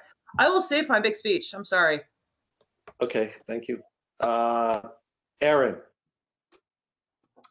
I think just to respond to Sheila, there is an individual petition, so people can send to you just on one person. But for the citizen initiative, first of all, I think that we should put some definition into the document. When I first read the charter as a lay person, I did not understand the difference between those two things. It was not clear to me. I think there should be simple language to define citizen initiative versus citizen petition. And I also, I do think that the amount should be increased. The percentage should be increased. There was some discussion or some comments from the town or from our public hearing that people were suggesting certain numbers from different precincts. I can't recall whether that was for both of these things, for initiative and referendum, or if that was just for referendum, but people were wondering if it should be that you can't just have 600 signatures from precincts 5 and 6, that you need to make sure that there's broader support in town for it. I'm not necessarily saying I agree with that, but I just thought I should bring it up as something for the group to consider. It seems to make sense to me. I don't know if we need strict numbers, but maybe signatures representing all 9 precincts. Okay. Thank you. Otis. Since I can see you. Gives me an advantage. I don't have much opinion on this one. I would love it if the city could adopt a perfectly average number here. So that's why I appreciate the work that Alan did to look at what other cities and towns do. I think it needs to be higher. It sounds like it needs to be higher to be in line with what other cities and towns do. I would have a concern about requiring a certain number of votes from every precinct. I think in the case of a referendum on a particular counselor, a recall petition, that should be restricted to the precinct. But in this case, you could have an issue that was localized to one particular precinct, and this precinct was really just getting piled on, say, by some development, whatever it is, and all of the neighbors and everyone are activated, but say the rest of the city would like it. I think it might limit the speech of that particular precinct to require it to come from different precincts. Okay, thank you. John? I think that philosophically, I do not want small, narrow interest groups to be able to say, well, it is representative democracy, but not for this because we're pissed. I think that it should be a higher percentage. I think Alan's work is really good. I often think in things that have the potential to be controversial, benchmarking is a very good, calm way to say, wait, guys, we didn't make this up in our cigar smoking star chamber. This is what is commonly done. And I personally think that we elect representatives. That's how we do it. That's how democracy works. And to have the bar be low enough that people can go, yeah, I don't like that. I don't think that's right. I think you can achieve the effect of having to have more than one precinct weigh in by making a percentage that is higher. I would be more in favor of something like 10%, which my understanding is closer, Alan, please correct me if I'm wrong, to the common percentage. And this way we do it now of 10%, but not 2.5%. I think the goal is to bring the floor up to a level that would represent, frankly, a broader cross section of citizens. 300 is just nowhere near enough in a city of 18,000, 17,000 people. I just don't think I think that is just contrary to the idea that people go out and vote for people that represent them. I think it has to be a very serious issue, and it has to have a much higher threshold than it does now. So I would be in favor of raising it up to more like 10%. I would be in favor of very clear language that says, well, is it 10% or 2.5% of this and 10% of that? I think we just make it very clear. And we say whatever this group wants to recommend, that X percent is what it takes. And if you set that number high enough, I think it will naturally force people to go to multiple precincts to get enough people to. And again, this section we're talking about right now is the initiative section, not the referendum. So in a sense, if you get 5% or 10%, and enough people want it to be voted on, it's not really a big problem. It's not throwing a big monkey wrench into representative government, which sometimes the referendum process can. That's when a small group may be able to say, no, I don't like that, so let's throw it up for grabs again. The initiative process, again, is to bring an issue to the city council that is not being apparently addressed at that time. Well, but you can also go talk to your counselors. You can also go try to persuade people too. I'm sorry, I think the initiative needs to be I think they both do, frankly, because I think the way it's supposed to work is your counselor is supposed to be accessible to all of their constituents.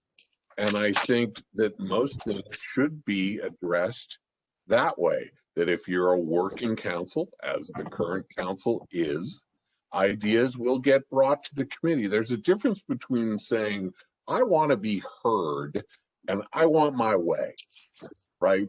And saying, I want to be heard. There are a lot of different mechanisms for people to be heard. I feel like, and it could be just me, I could be wrong. I feel like both the citizens initiative and the referendum initiative are not about being heard, they're about getting your way. And I think we should make that distinction and make the bar for getting your way higher than the bar for being heard. One individual person, I think Sheila said it well. She has time for people. I'm sure Chris does. I'm sure Otis does. I think in general, our council's been very good about that. If you have something that's bugging you, call up your rep, call up your council member. But when you get a whole bunch of people together to sign something, it's not because you want to be heard, it's because you want your way. I'm going to throw out a hypothetical. Sure. What if all 13 council members ran unopposed? and they could give a shit about the majority of the people because there's no real political there's nothing political, it's not about political support that got them elected, it's largesse. But there is a group of people then you wouldn't have a problem getting to a higher number. All right, but I'm just saying that I'm just pointing out to you that the idea that the counselors will always be so responding to the constituency because of the idyllic reason that they were elected through a tough campaign that got them there and they want to stay there, so therefore they'll listen to their constituents, may not work all the time. So the question is could this be a safeguard at some level for a representative government that isn't listening? So if the government isn't listening, then don't the citizens deserve a chance to be heard? And not only be heard, but if the government decides still not to listen, they can actually put it on the ballot so that what they're asking for can become law through a different process. So is it not a safeguard? David, can I do something? Just to our work overall, David and I, initially one of our comments was we wanted to make both the initiative and the referendum process hard, but not too hard. So that you don't want to limit, to not, for people to not be able to present an initiative or have a referendum, but you don't want it to be done on a whim either. So what we were trying to do is come up with some percentage in between that was hard, but not too hard. Okay. Aaron has a question. Aaron, the question is answered by the fact. So I assume Chris wants to speak, but I just want to summarize the mechanical piece that I'm sure Alan did a good job, and I want to just go over it again. Is the way the initiative petition works is a group of people come together. They decide they want to initiate something. It has to pass the smell test of the town lawyer. Then it can go to the city council, and the city council has to decide whether they like it or not based on this first level of votes. Yes, Aaron, 5 to 10% would be the first group that brings it to, now it doesn't have to be, it doesn't have to be that way, but 5 to 10% would be the first group. Then if council said, no, the way it's written is you have to get that 10% plus to overturn the council's denial. So if the council says no, then you have to get not just X%, you have to get more people to think it's a good idea. So, and then then the council's out of the picture, and then it goes to the ballot. So the percentages are based on that as the procedure. And the reason for a higher vote, to again talk to what John was saying, is you don't want frivolity to be the rule of the day. You don't want the council to keep just dealing. Plus, you have a lawyer. The lawyer doesn't get involved in the second instance because it's really changing the yes vote to a no vote. But in an initiative petition, there are some zany things that could come before the council that a lawyer needs to say there's no way that the council even has jurisdiction to do this. So you're going to have a filtering system in the first place through that piece. Chris. And Sheila, I'll come back to you, I promise. It's okay. Lots has been said here this evening. I happen to come from the point of view that a larger percentage, larger than 2.5%, is necessary in order for the council to be able to do its work and represent people. I agree. There are many times as mayor or even as council that people will come, tell me what they are looking for, tell me what their needs are. You listen, you take that into consideration, and then you do the best to vote given all the other folks that have talked to you as well. But too often in the past, I've heard people say, well, I told you my opinion and you didn't do what I told you to do. You didn't listen to me. And that's not true. We do listen. It's just you're not the only voice. And as elected officials, there are lots of voices out there, and we need to walk a line to make sure that the best business of the town is a best practice and we get things done in a timely way. So I am really in favor of raising margins at this particular point. I'm also in agreement with Erin about talking about defining this document a little bit better.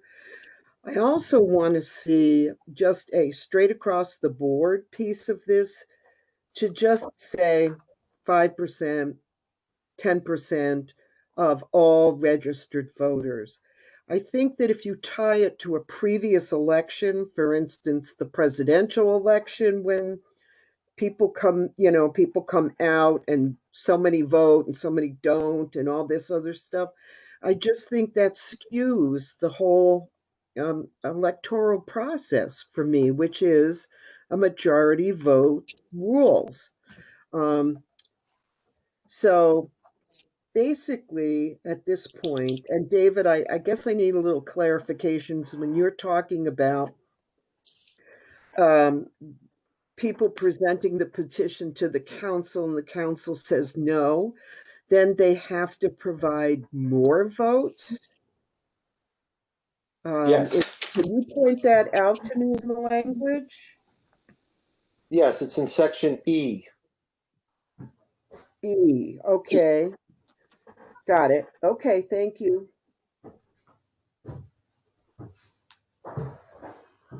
And have to have an additional number of voters which is equal or greater than 5% of the total voters voting in the most. Yeah, those types of things are so they're so confusing, and I think part of what the charter is to streamline our government because we chose to have a representative form of government. Otherwise, everybody's got a voice. We all stand under the tree and on the common, and we all speak at the same time. And that's really counterproductive. So I keep going back to the Constitution and how we streamline this whole process for equal representation. Thank you. Thanks. You know, there's one way that I talk about it. It's kind of like if I was a talk show host or something. It's like these two provisions are like a third rail of government in Greenfield. If you want it to be that way, you have the executive, you have the legislative, and then you have the petitioning. And I think that comes up in our next section because that's been more out there, you know, in terms of how it's been effectuated. But the initiative petition, you know, I don't know what you see. I don't remember seeing too many initiative petitions in my day, you know, and I'm not even sure that they all could pass the test of getting through the legal counsel anyway. But it sounds like this one, and thank you for all your comments, is really kind of a percentage piece. You know, you're going to have to sit down one day, and I think this is on you. It may be on you. It may not be because but I think based on the previous work that the council's done, this is between you and the mayor to figure out if you want to change these numbers. But so any more discussion? Again, I can't see you. Any more discussion on this section? Yeah. I'm going to. I just want David, to. I promised you. David, I don't know if you can see it.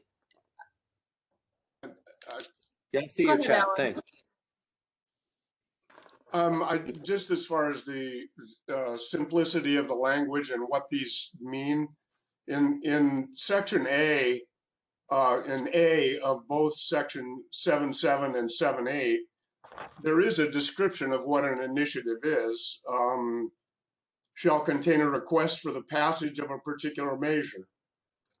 And in the referendum section, it says, you know, they're protesting against the measure thereof, and then, you know, to be overturned. So I guess that could be more simple. That would be different than the rest of the charter. But we could probably make a one sentence introductory definition to say an initiative is you know, proposing a measure to be approved by the city council, and the same thing with a referendum to say a referendum is intended to overturn a decision by the city council or the school committee. Yeah, that's good. Thanks. Was that your question, Sheila? No, I kind of wanted to talk about an incident that happened last year, and this was right before Chris joined us on the council, but we did have a citizens initiative that was signed by, you know, a very small number of people, and we did bring it up for discussion. We talked about it, we voted no, and then we moved on with our business. And I think that that's okay, because I think that sometimes you're going to have a minority of people who have a very strong opinion. They want to be heard. They feel some people don't trust that we read their emails. And if they want us to talk about this in a public forum and we take 5 minutes to talk about it, I don't see that as being a terrible burden.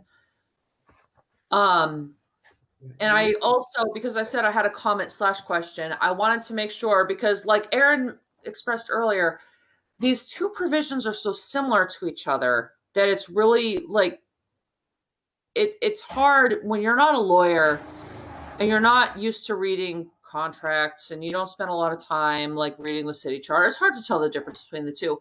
But my understanding is this is like a handful of people can get together and say, we want the city council to talk about this. And the city council can talk about it and they can still vote against you, right? Am I understanding this correctly? No, you're not understand. Well, I don't want to make a conclusory statement. I think you may not understand it based on your last statement. You have to present 5% of the registered voters on a petition before the city council has to think about it. The 5 people who bring it in are the 5 people who say, here's what we want to petition the council with. What is the town lawyer? Does the town lawyer think that this is a legal request? The town lawyer says yes. Now you have the petition in a form of a question or an ordinance or whatever, a resolution.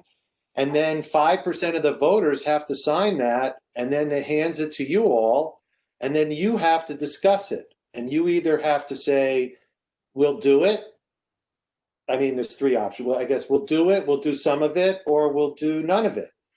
If you say we'll do none of it, then they can go out and override your decision by getting an additional number of signatures. And at that point, it goes to the ballot. That's the method. So, okay, from the ground up.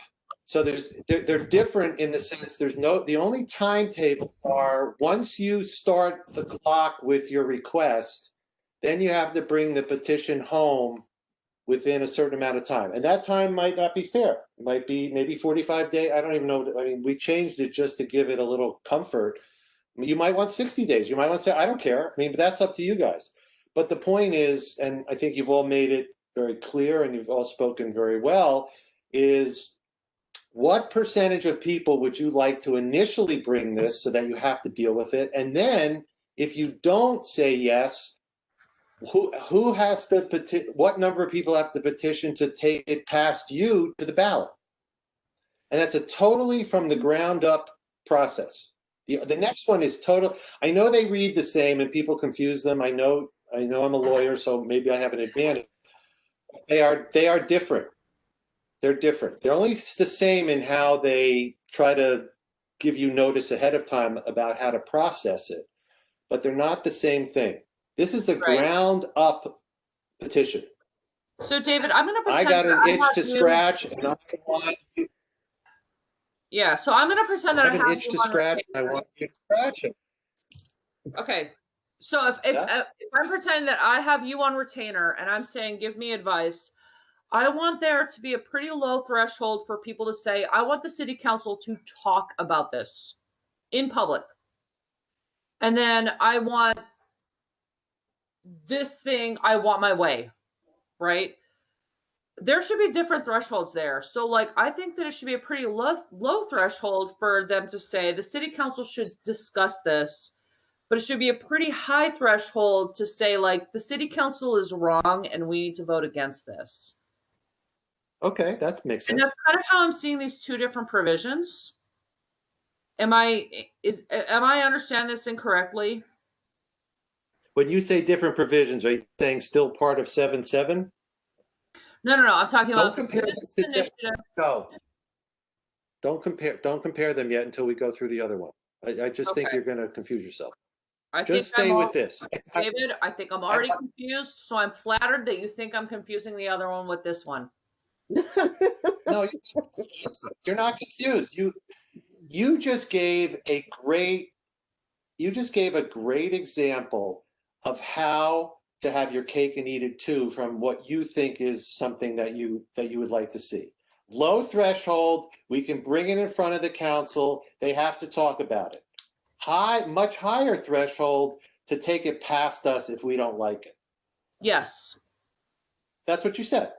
Yes. You know, compared to Chris, who said, I don't want to be bothered with this stuff unless there's a high percentage of people in the first instance, because I don't want to be, I don't want to always have to, we have to go about our business. We can't have a low percentage of people constantly inundating us with these petitions unless they have a groundswell that reaches a certain percentage. So that's just a different philosophy.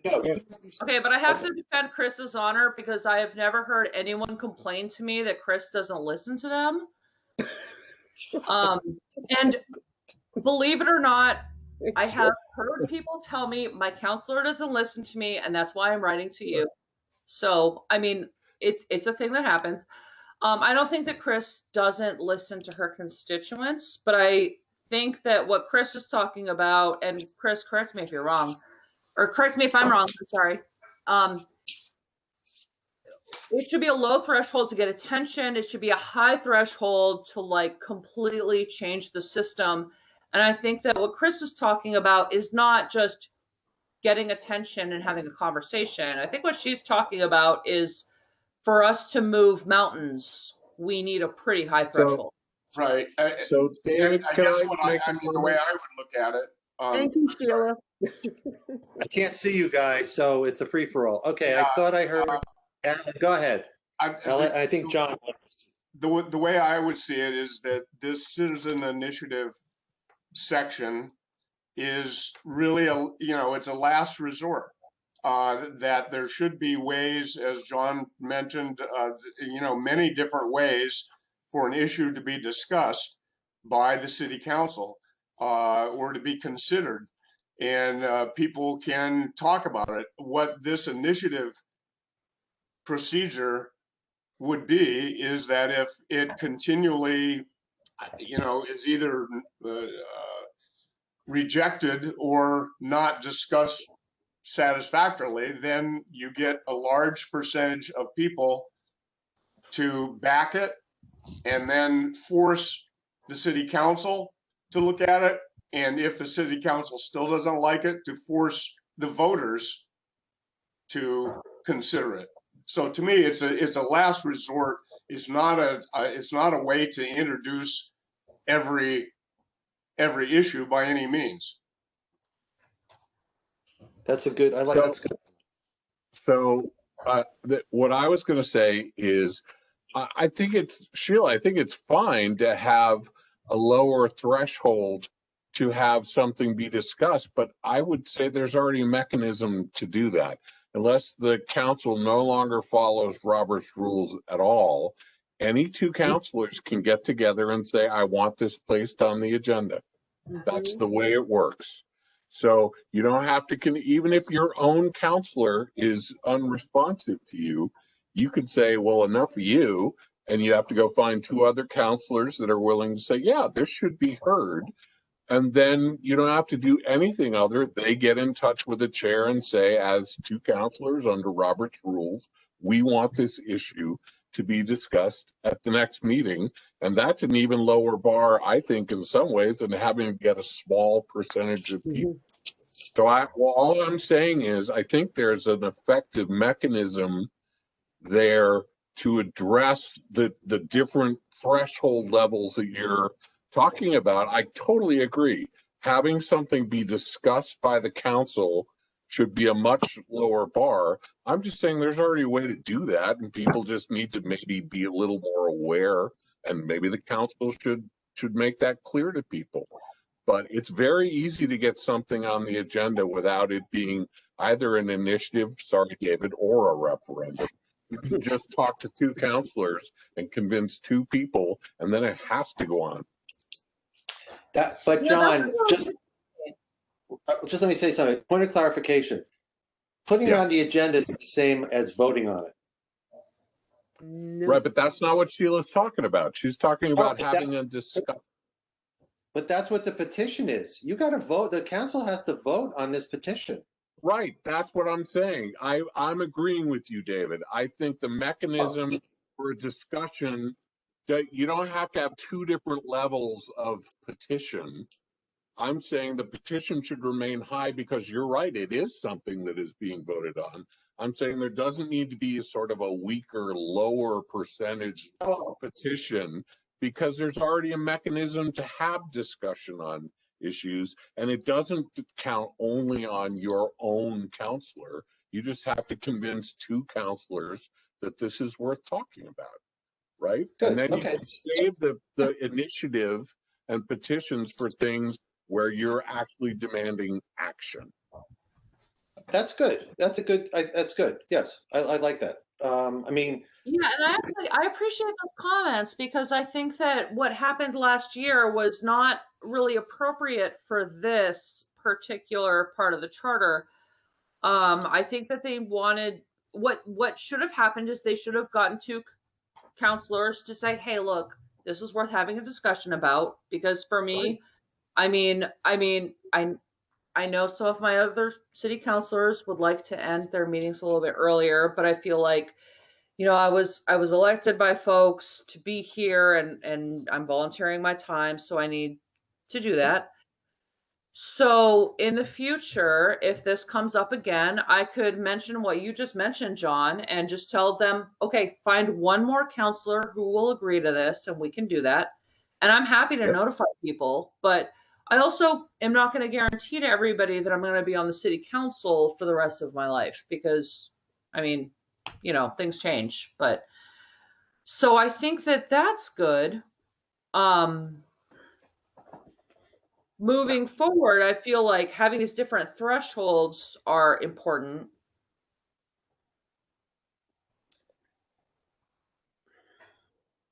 Okay. All right. And I have 2 requests for comments. So again, I can't see you. So I want to, so Aaron, go ahead. Councilor 4G mentioned potentially just having it across the board be the percentage be registered voters versus like last election, number of people who voted in the last election. And I would just want to have us discuss that in terms of, because I would think that we would want the percentage potentially to be lower if we're saying registered voters versus those who voted in the last election. So I just want to make sure that if what she says or suggested takes flight, then I just would want to revisit the percentage that we're talking about. That's a good point. You know, the way I read this, when it says biennial election, it means our election. It doesn't mean the national election. So you wouldn't take the, just so you understand, I mean, it's a subtext of what you're saying, Aaron, but I want you to understand it's our election that you percentage it, not the president. You don't take the vote, you don't take the people from the presidential election and take the percentage from that. You take it from our election. How many people were interested in voting in our city election? That's how I read it. I could be wrong, but so you're right, because so we had a pretty good turnout for the mayoral election. And a percentage, so let's say there were 5,000 people. I think there might have even been, a little less than 6,000 people voted in that election. The reason I know that is because I have to know for 7-8 who might come out now and file a petition against the vote for the fire station. So that's and right now it's, I think it's 10% of those people. So that would be 575 people. And you're right, Aaron. It could, if it was 10% of registered voters, then we have 11,000 registered voters. Right. And that would be, what would that be? 1,100 people or 1,200 people? So you're absolutely right. So that has to, it's not just the percentage; it's the percentage in relation to the number of voters either registered or pursuant to an election, I think. And what the charter does now is it says, if the turnout for the last election was so poor, then it has to be at least this number of people. So I think it's 2.5% of all registered voters is the floor. But if more people turned out for the previous biennial election, then the percentage would go above the floor, because that would be more of a comparative turn. You know, that's who you want.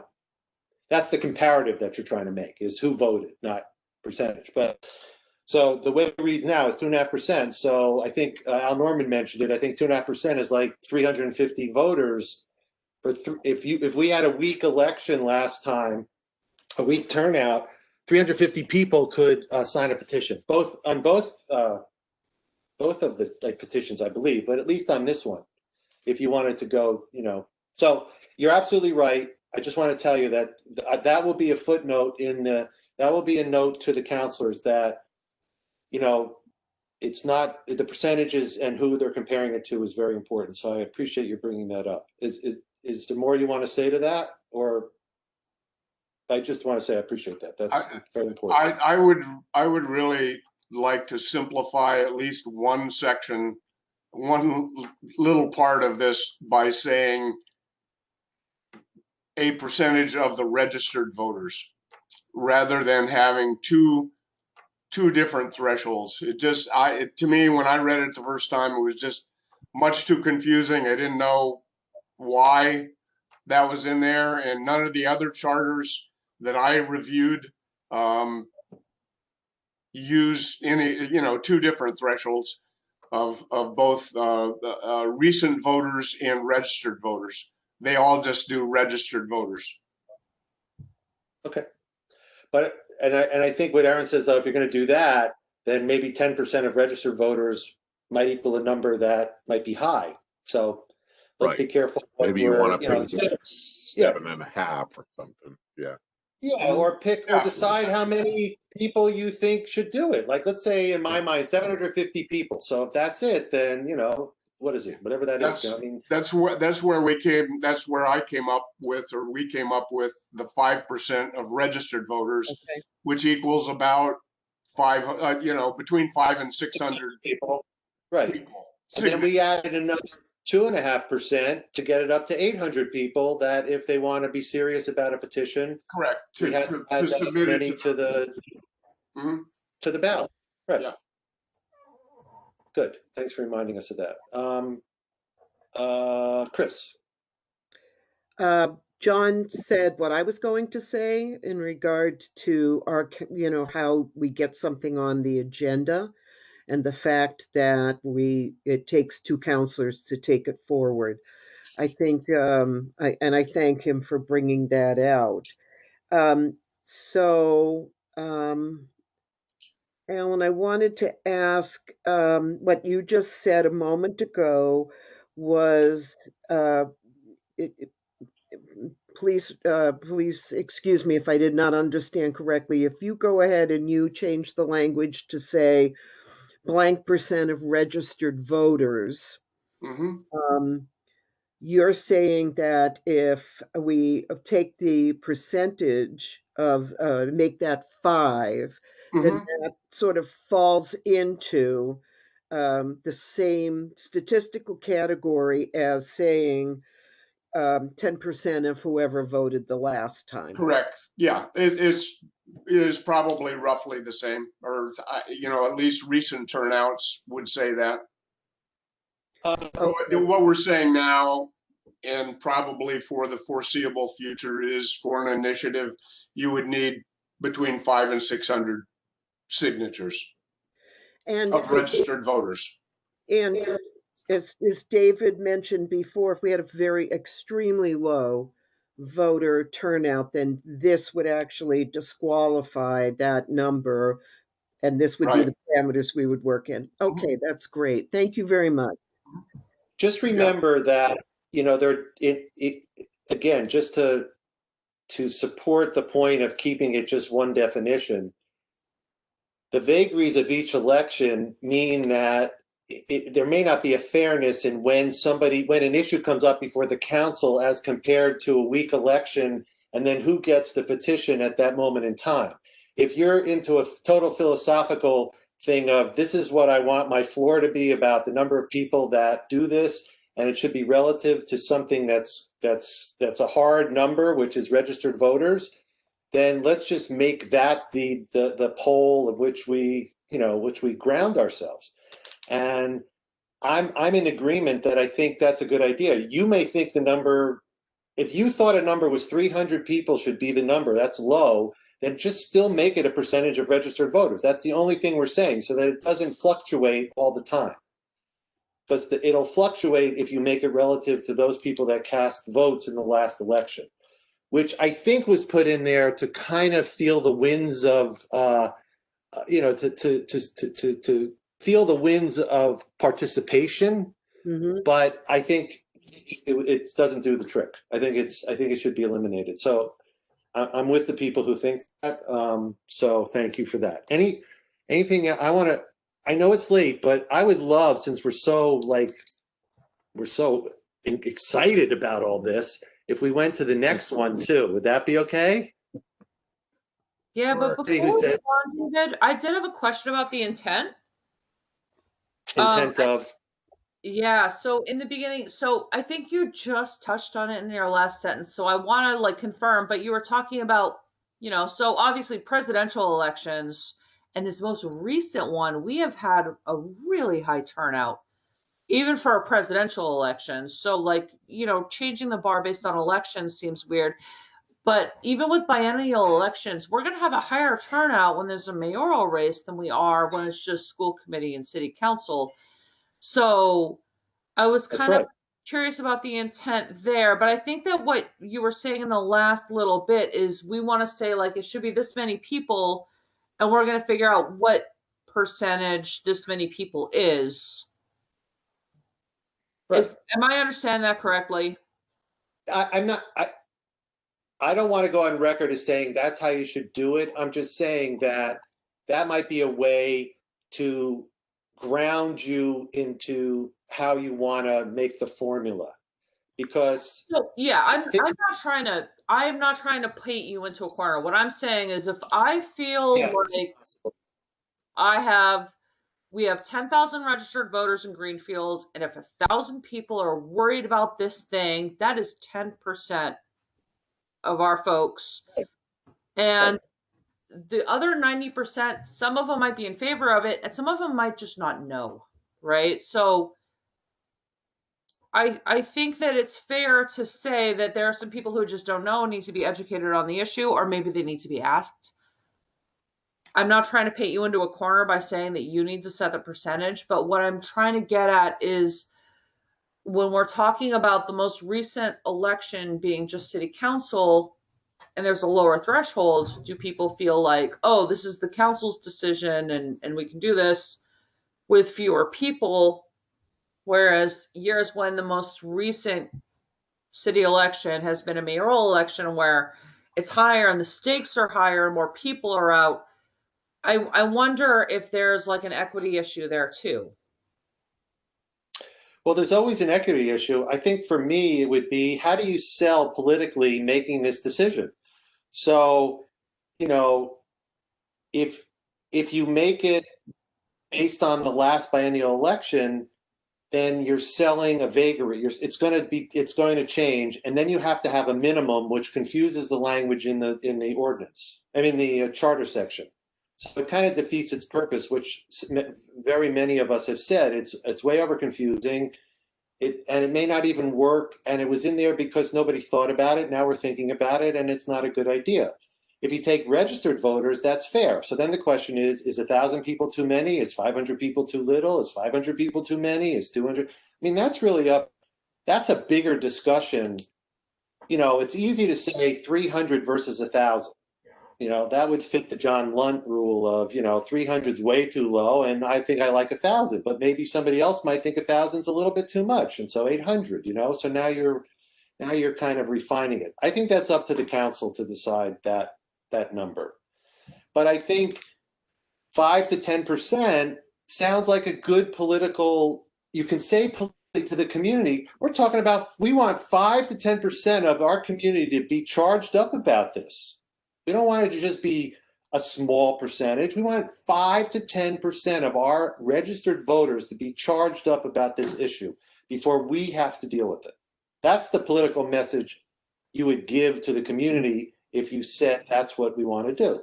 If you were like Al, who, Al might say, I want only 2.5% of the people because we need to watchdog you guys. You guys, we need to there needs to be a third branch, a third rail of government in Greenfield. And we want to make sure that the people still have the right to govern, which I know many of us have said is not what we want to see.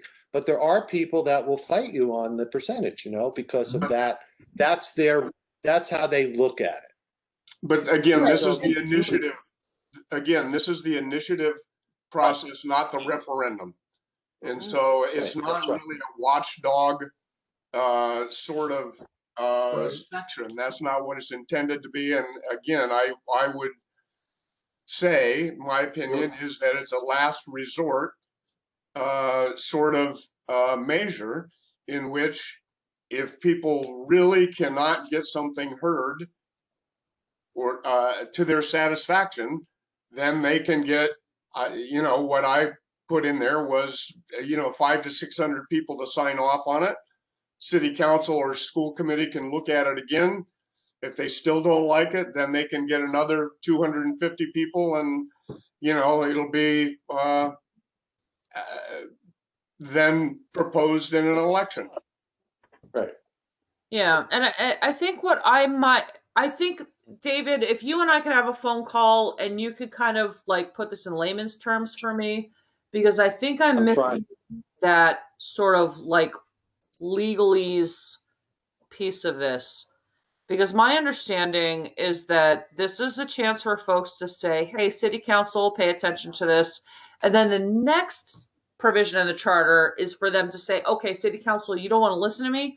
This is what I'm going to do instead. But it sounds like I'm a Oh, little that's wrong. confused by that. No. So maybe you and I Okay. can talk offline. Sure. I would really Yeah, appreciate that. Sheila, do you have the appendices, the document that is called the appendices, which is basically a chart of Well, I'm the looking process?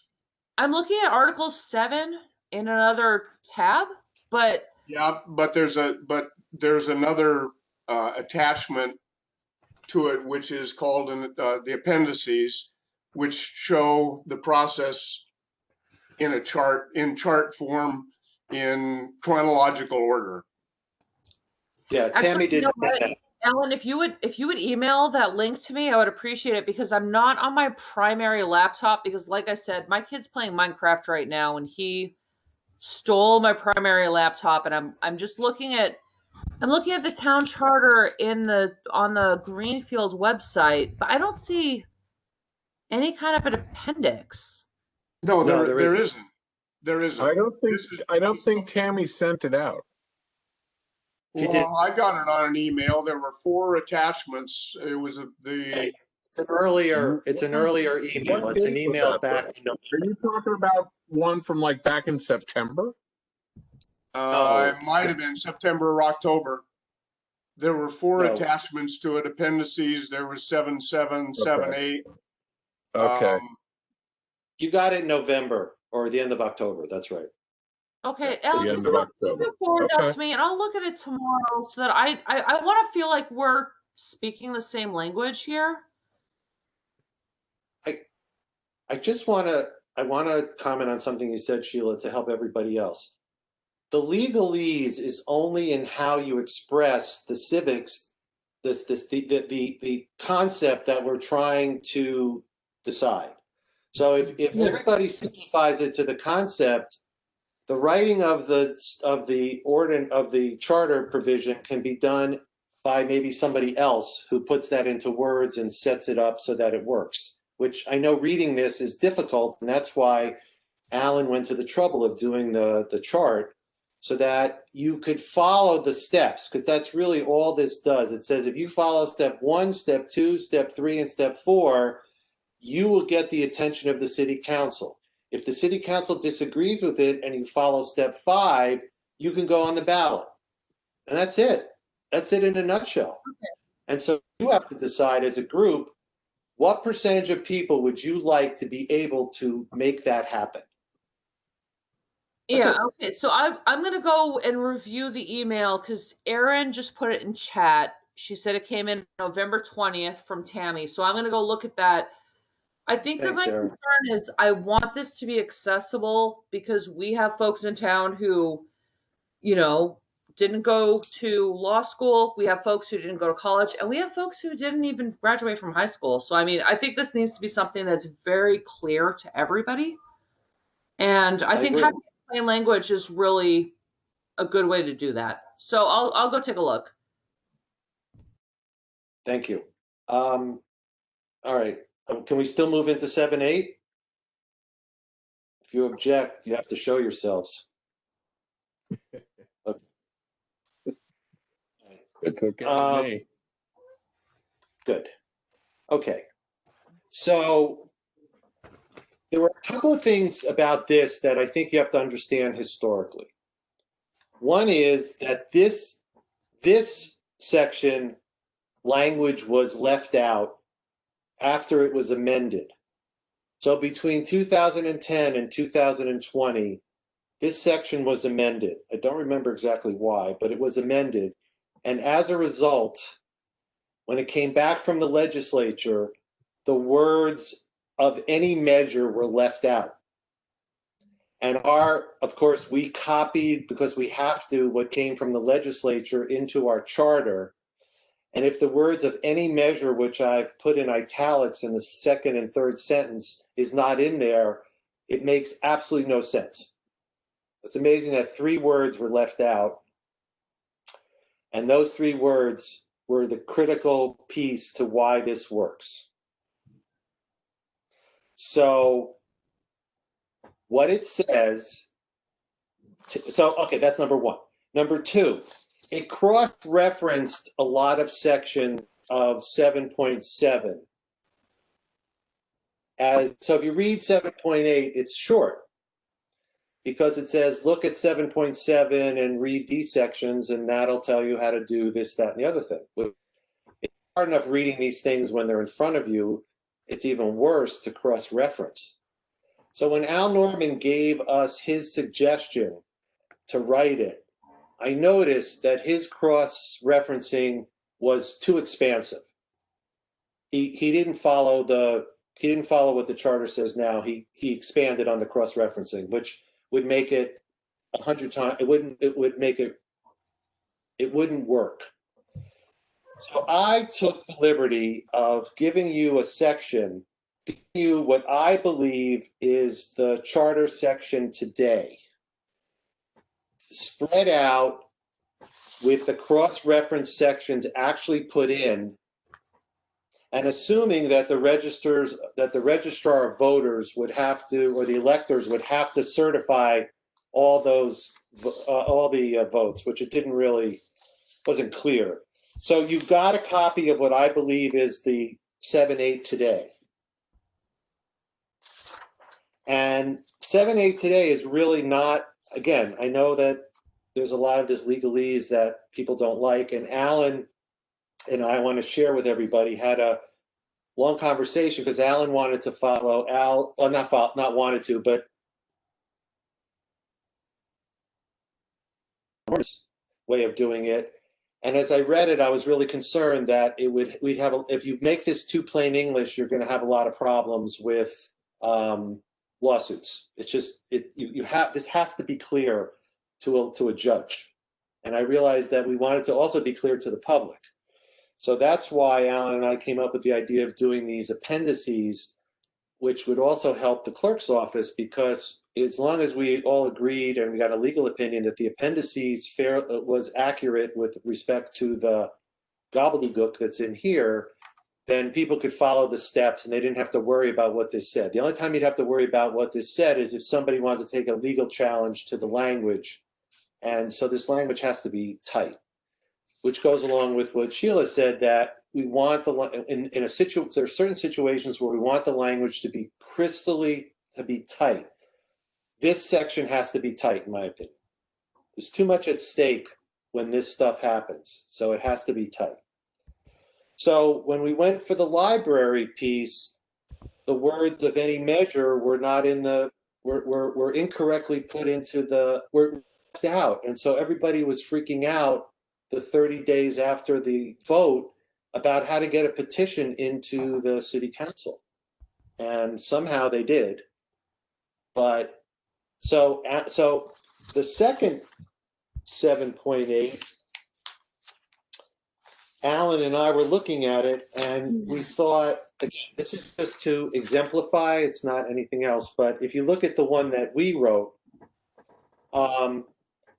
so the way this would work now is council votes on December 16th to approve the fire station. On December 17th, somebody better run into the clerk's office with a petition with 10 signatures, 5 signatures, whatever it is, which says, that measure that you voted on last night, we want you to vote the opposite way. It goes to the city lawyer. The city lawyer we shortened the time, but has 10 days maybe. Maybe, I think the current might say, 10 days. So now you're eating into the 30 days with 10 days waiting for the lawyer. Then you got to get a petition from the clerk, which might take a couple of days. And then you got to run out and get a lot of signatures. Let's say 400, 500 signatures. And then you have to hand it in by the 30th day after the vote took place. I don't know how they did it, and we could keep it at that 30 days, by the way.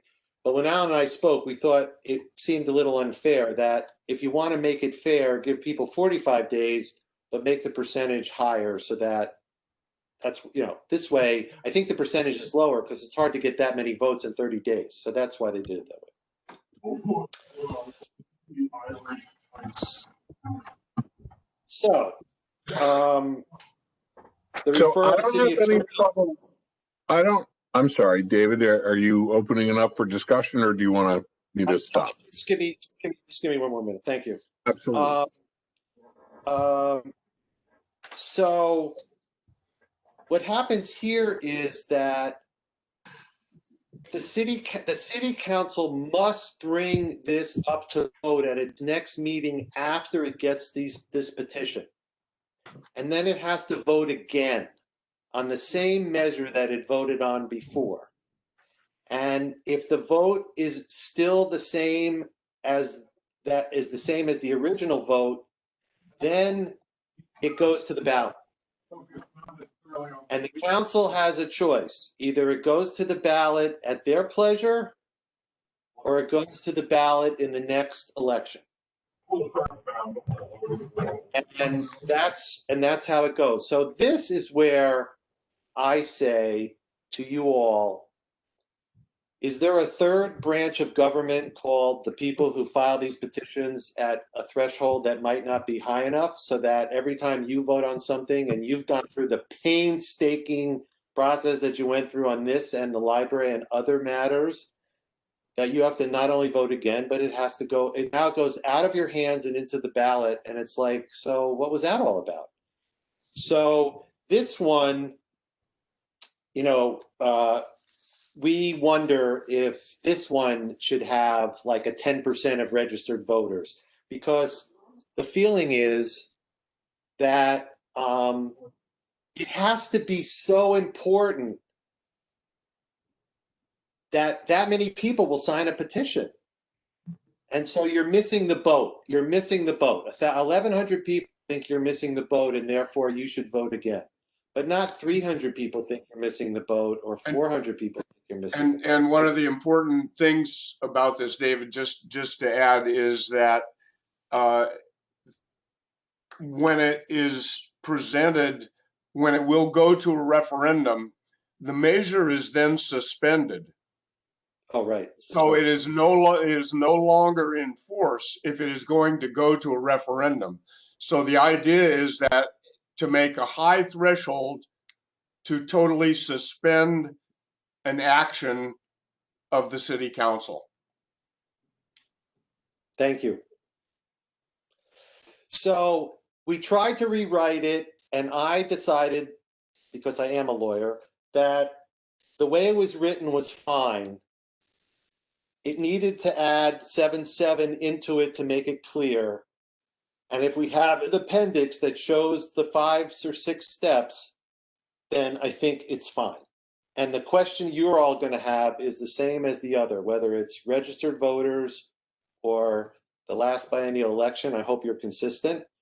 And then the second thing is what the percentage should be. And again, if you want to extend the timeline from 30 days to 45 days. Because the lawyer doesn't have that much to do here, because the question is a simple one.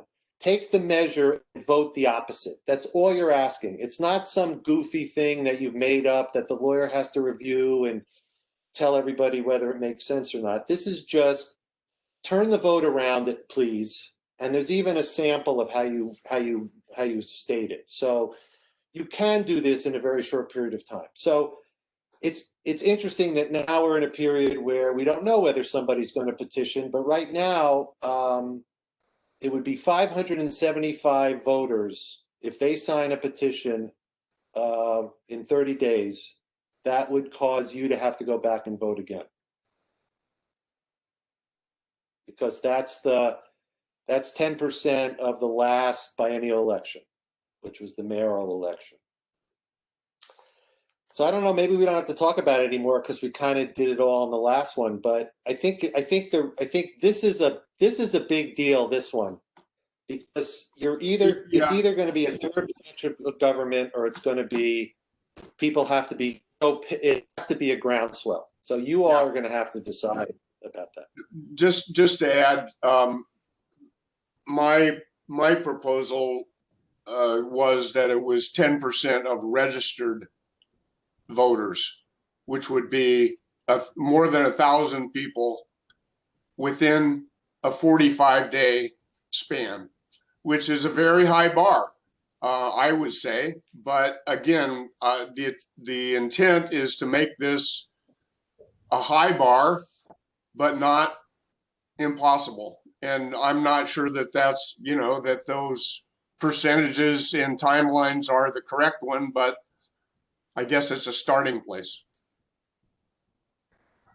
So what I was going to say, for me, it's helpful to break this into pieces because there's a couple of questions here. I am definitely of the opinion that making it simpler and just making it some percentage of registered voters, versus the sort of, or it's this many of the last election. I think that confuses people. So Yep. you said 10%. I actually happen to agree with that, but I would suggest that we approach this in the same way and say, what is a percentage of registered voters instead of the sort of two-part process that we have now? I think the general logic that both you and David have shown of, if you're asking for a higher percentage, you need to give people longer to pull it together, makes a lot of sense to me. So if you want to raise it up, I think you have to give people a little more time to get it done. But I do think that this one in particular, David is right. It has to be very tight. And one of the ways to do that is to take out an area of confusion. And I would recommend just having it be whatever percentage of registered voters this group ends up deciding is correct. And whatever length of time is related to that. Thanks. Thank you. Anybody else? I had something, if you don't mind, but I think Chris raised her hand. She may have. I can't see. I think she did. I'm on G set. I can see everything, and I haven't had any trouble at all. So it must be you. So in John's defense, I am on Zoom all day at work, and I never have problems. But when I'm on WebEx, I absolutely do. This is what I think. Never. I have constant WebEx problems, and I never have Zoom problems. I'm going to close my eyes and imagine that Chris is raising her hand. Chris. You're muted, Chris. Okay, and I'm going to just continue to be muted because he can't see and I can't speak. We're good. Okay. I can hear you. Okay. Halfway there. So to get back to, I am in full agreement with the 10% and just make it a registered voters and everybody gets that. The question of, do you have to award more time? I'm just thinking in terms of the vote we took a few days ago. And the fact that now that the authorization is there to borrow the money, everybody can move forward, execute contracts and everything else. Do we really want to extend more time at that particular point so the challenge can take longer? Or do we want to keep it into the more precise margin that it's in right now? Again, I just want to go on record as saying every voter has the right to challenge and everybody can speak up. I get that. And I'm not interested in being disingenuous here at all, because I just want people to understand we're elected by them and they have the ultimate voice in all of this.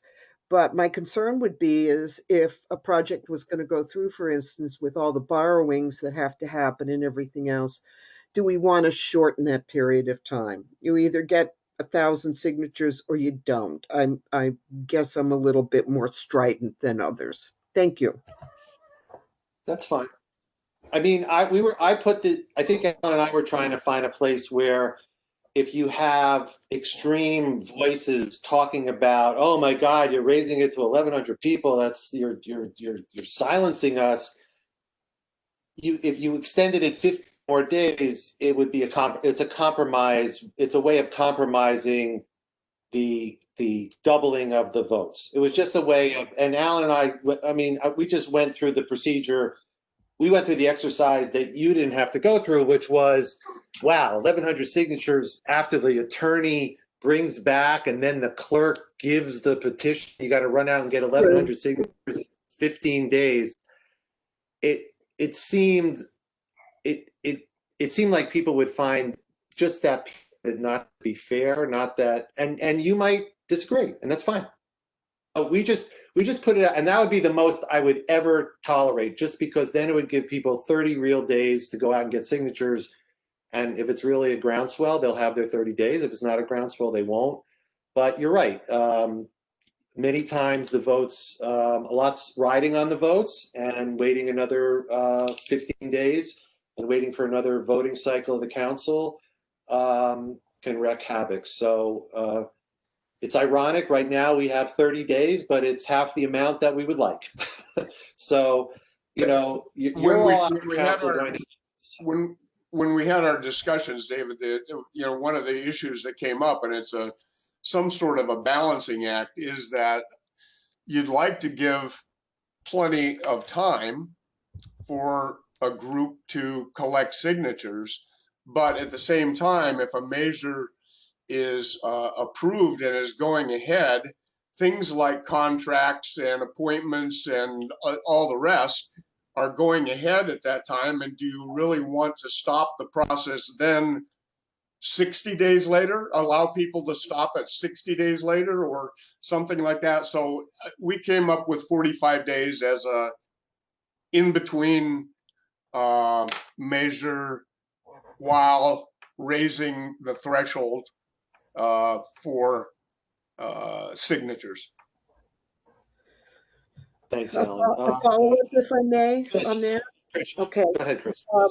So thank you for that clarification, and that gives me some more things to think about. But I wanted to go to item C. It says, if not placed before the voters at a regular biennial election, in order for the referendum to be binding on the city, 25% of registered voters of the city shall vote on the measure or issue placed before the council by citizens referendum.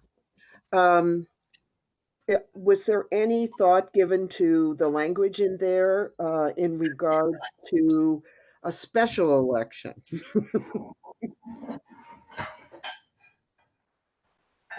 A special election. Wait, I'm sorry. I didn't find the section when you were reading it, so I'd like to read it with you again. It's 7. Let me see. Wait a minute. It's 7-8, section C. Section C. It's talking about a regular biennial election, which if we're using the case scenario that's on the table right now, a biennial election is a long way away. So I think you're in. I'm sorry, Chris. I think you're in the wrong. Are you sure you're on 7-8 when you asked that question? I am. Do I have a wrong charter? No, you're on the charter that's on the website right now. I see Yeah, it too. that's the one. That's Yeah, it? that's the one. I'm sorry. Let me look. Oh, I see. I expanded it. I got you. Okay, sorry. C, the petition.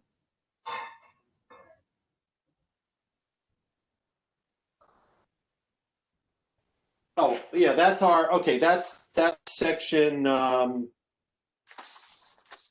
okay, gotcha. Okay, Sorry. I got what you did. Okay. Not placed before the voters at a regular by-election, whether for it to be binding upon the town, 25, yes. So, what's your question again? Now that I see it, please ask the question again, so I'm Okay, so I I'm get old. the idea about the 25%. You have to have 25% voter participation is basically what that's saying. But my question is, does that also, how does that address special election?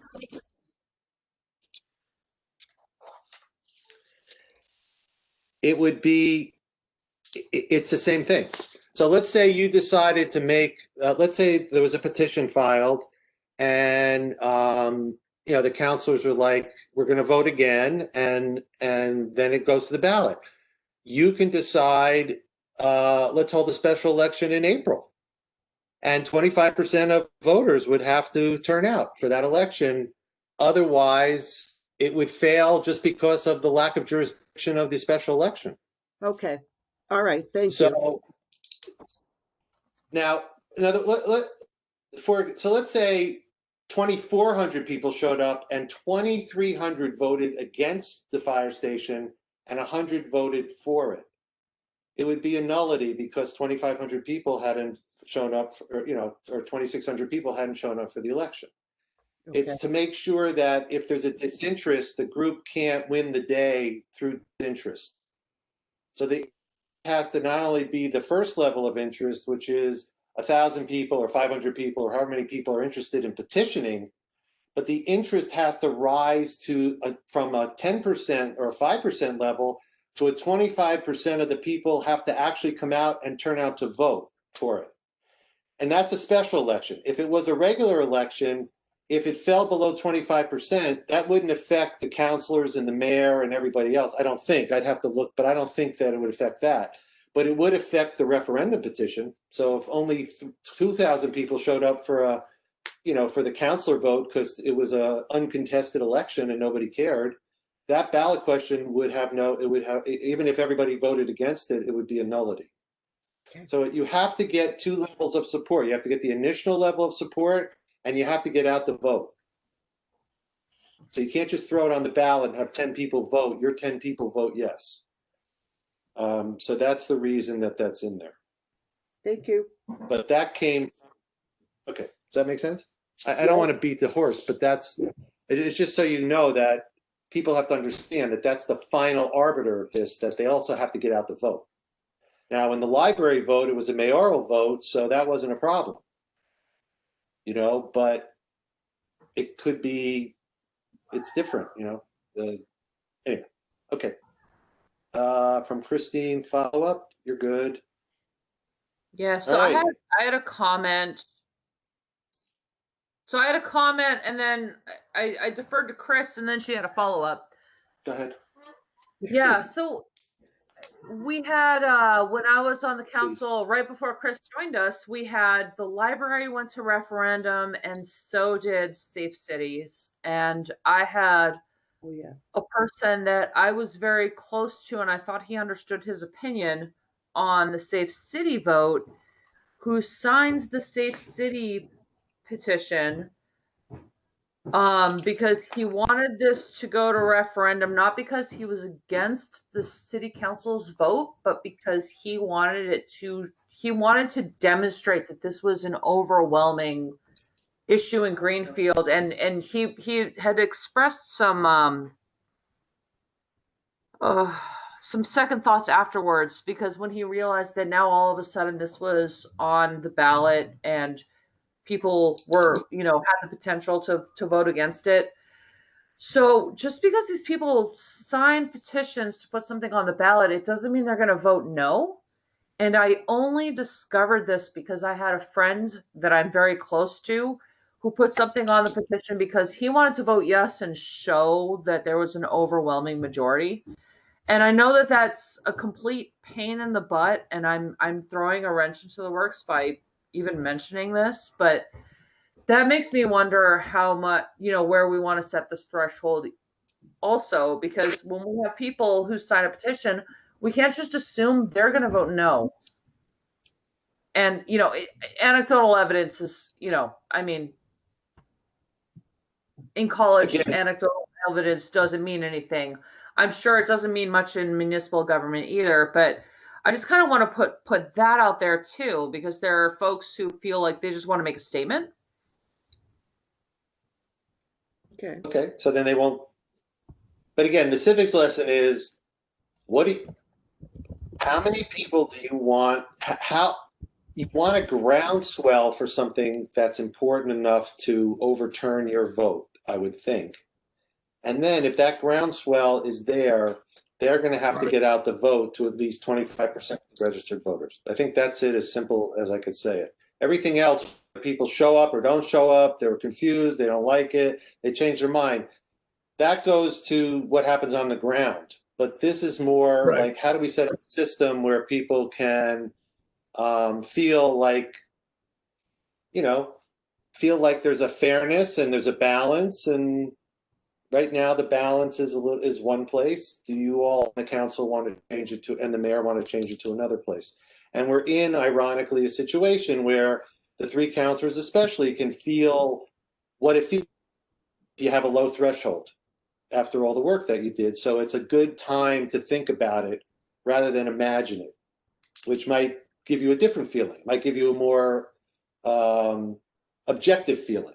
Now you have a subjective feeling because you know how hard you all worked and what it feels like if this were to go this, that, and the other thing. So it's a good way for you to see both sides of it, I think. So, all right. It's also a really good illustration of the difference between inclusion, which means people get a chance to comment and be a part of the discussion, and the act of overturning the workings of government. No matter what you do, some people will hide behind, well, you know, you tried to silence me, when what they really mean is I'm not getting my way. It should be really, really easy for people to come and say, this bothers me, or I want this. It should be significantly harder for a group to say, I don't care what we're doing this, whether you want to or not. And I think, you know, addressing this is a good way to sort of reinforce that message to the council, who will then do what they think they should. Yeah, and I think that applies if we're going to say, like, everybody on the city council, yeah, if all the councilors want to say, like, we're all going to get, you know, $50,000 stipends just to have a meeting once a month, and the citizens come up and say, oh, no, that's not going to happen, then absolutely that should, you know, because we have a vested interest. But I think that because we have people from different neighborhoods, I think we're going to get a broad sort of view of what's going on in town. So hopefully we're representing our folks. Again, I think it's either this is a third branch of a third rail of government, or it's a way to balance, you know, a out of control council. If low amount, you're going to have a third rail of government. If it's a higher level, you're going to have a check on a council that's, you know, really isn't listening to the constituents. And that's, I think it was written in there for that reason. But, you know, we'll see how people react to it. So, all right. So now maybe we should stop. So the next meeting would be January 11th. Time. I want to wish everyone a happy solstice, since that's today. It is. A happy holiday, happy and healthy new year. I hope we're out of this soon after the new year, out of this mess. But enjoy your families and enjoy your time off. I know I will. 3 weeks off is a lot. Great. So, well, I'm going to enjoy my extra 2.5 minutes of sunlight tomorrow a lot. Okay, good. Yes. I agree. Alan, is only 1 second of increase in sunlight. 1 second, it'll be more daylight. Aaron, you can't be there till 6. All right, why don't we do it at 6? Okay. 11th at 6 p.m. That helps me too, because I think there's a fire station meeting that night too. All right. Okay. May I hear a motion to adjourn? So So move, moved. 4G. Second Gilmore. There you go. All right, I'm gonna do a roll, since I can't, I'm gonna do a roll call. Sheila, Yes. Chris, Yes. Otis, Aye.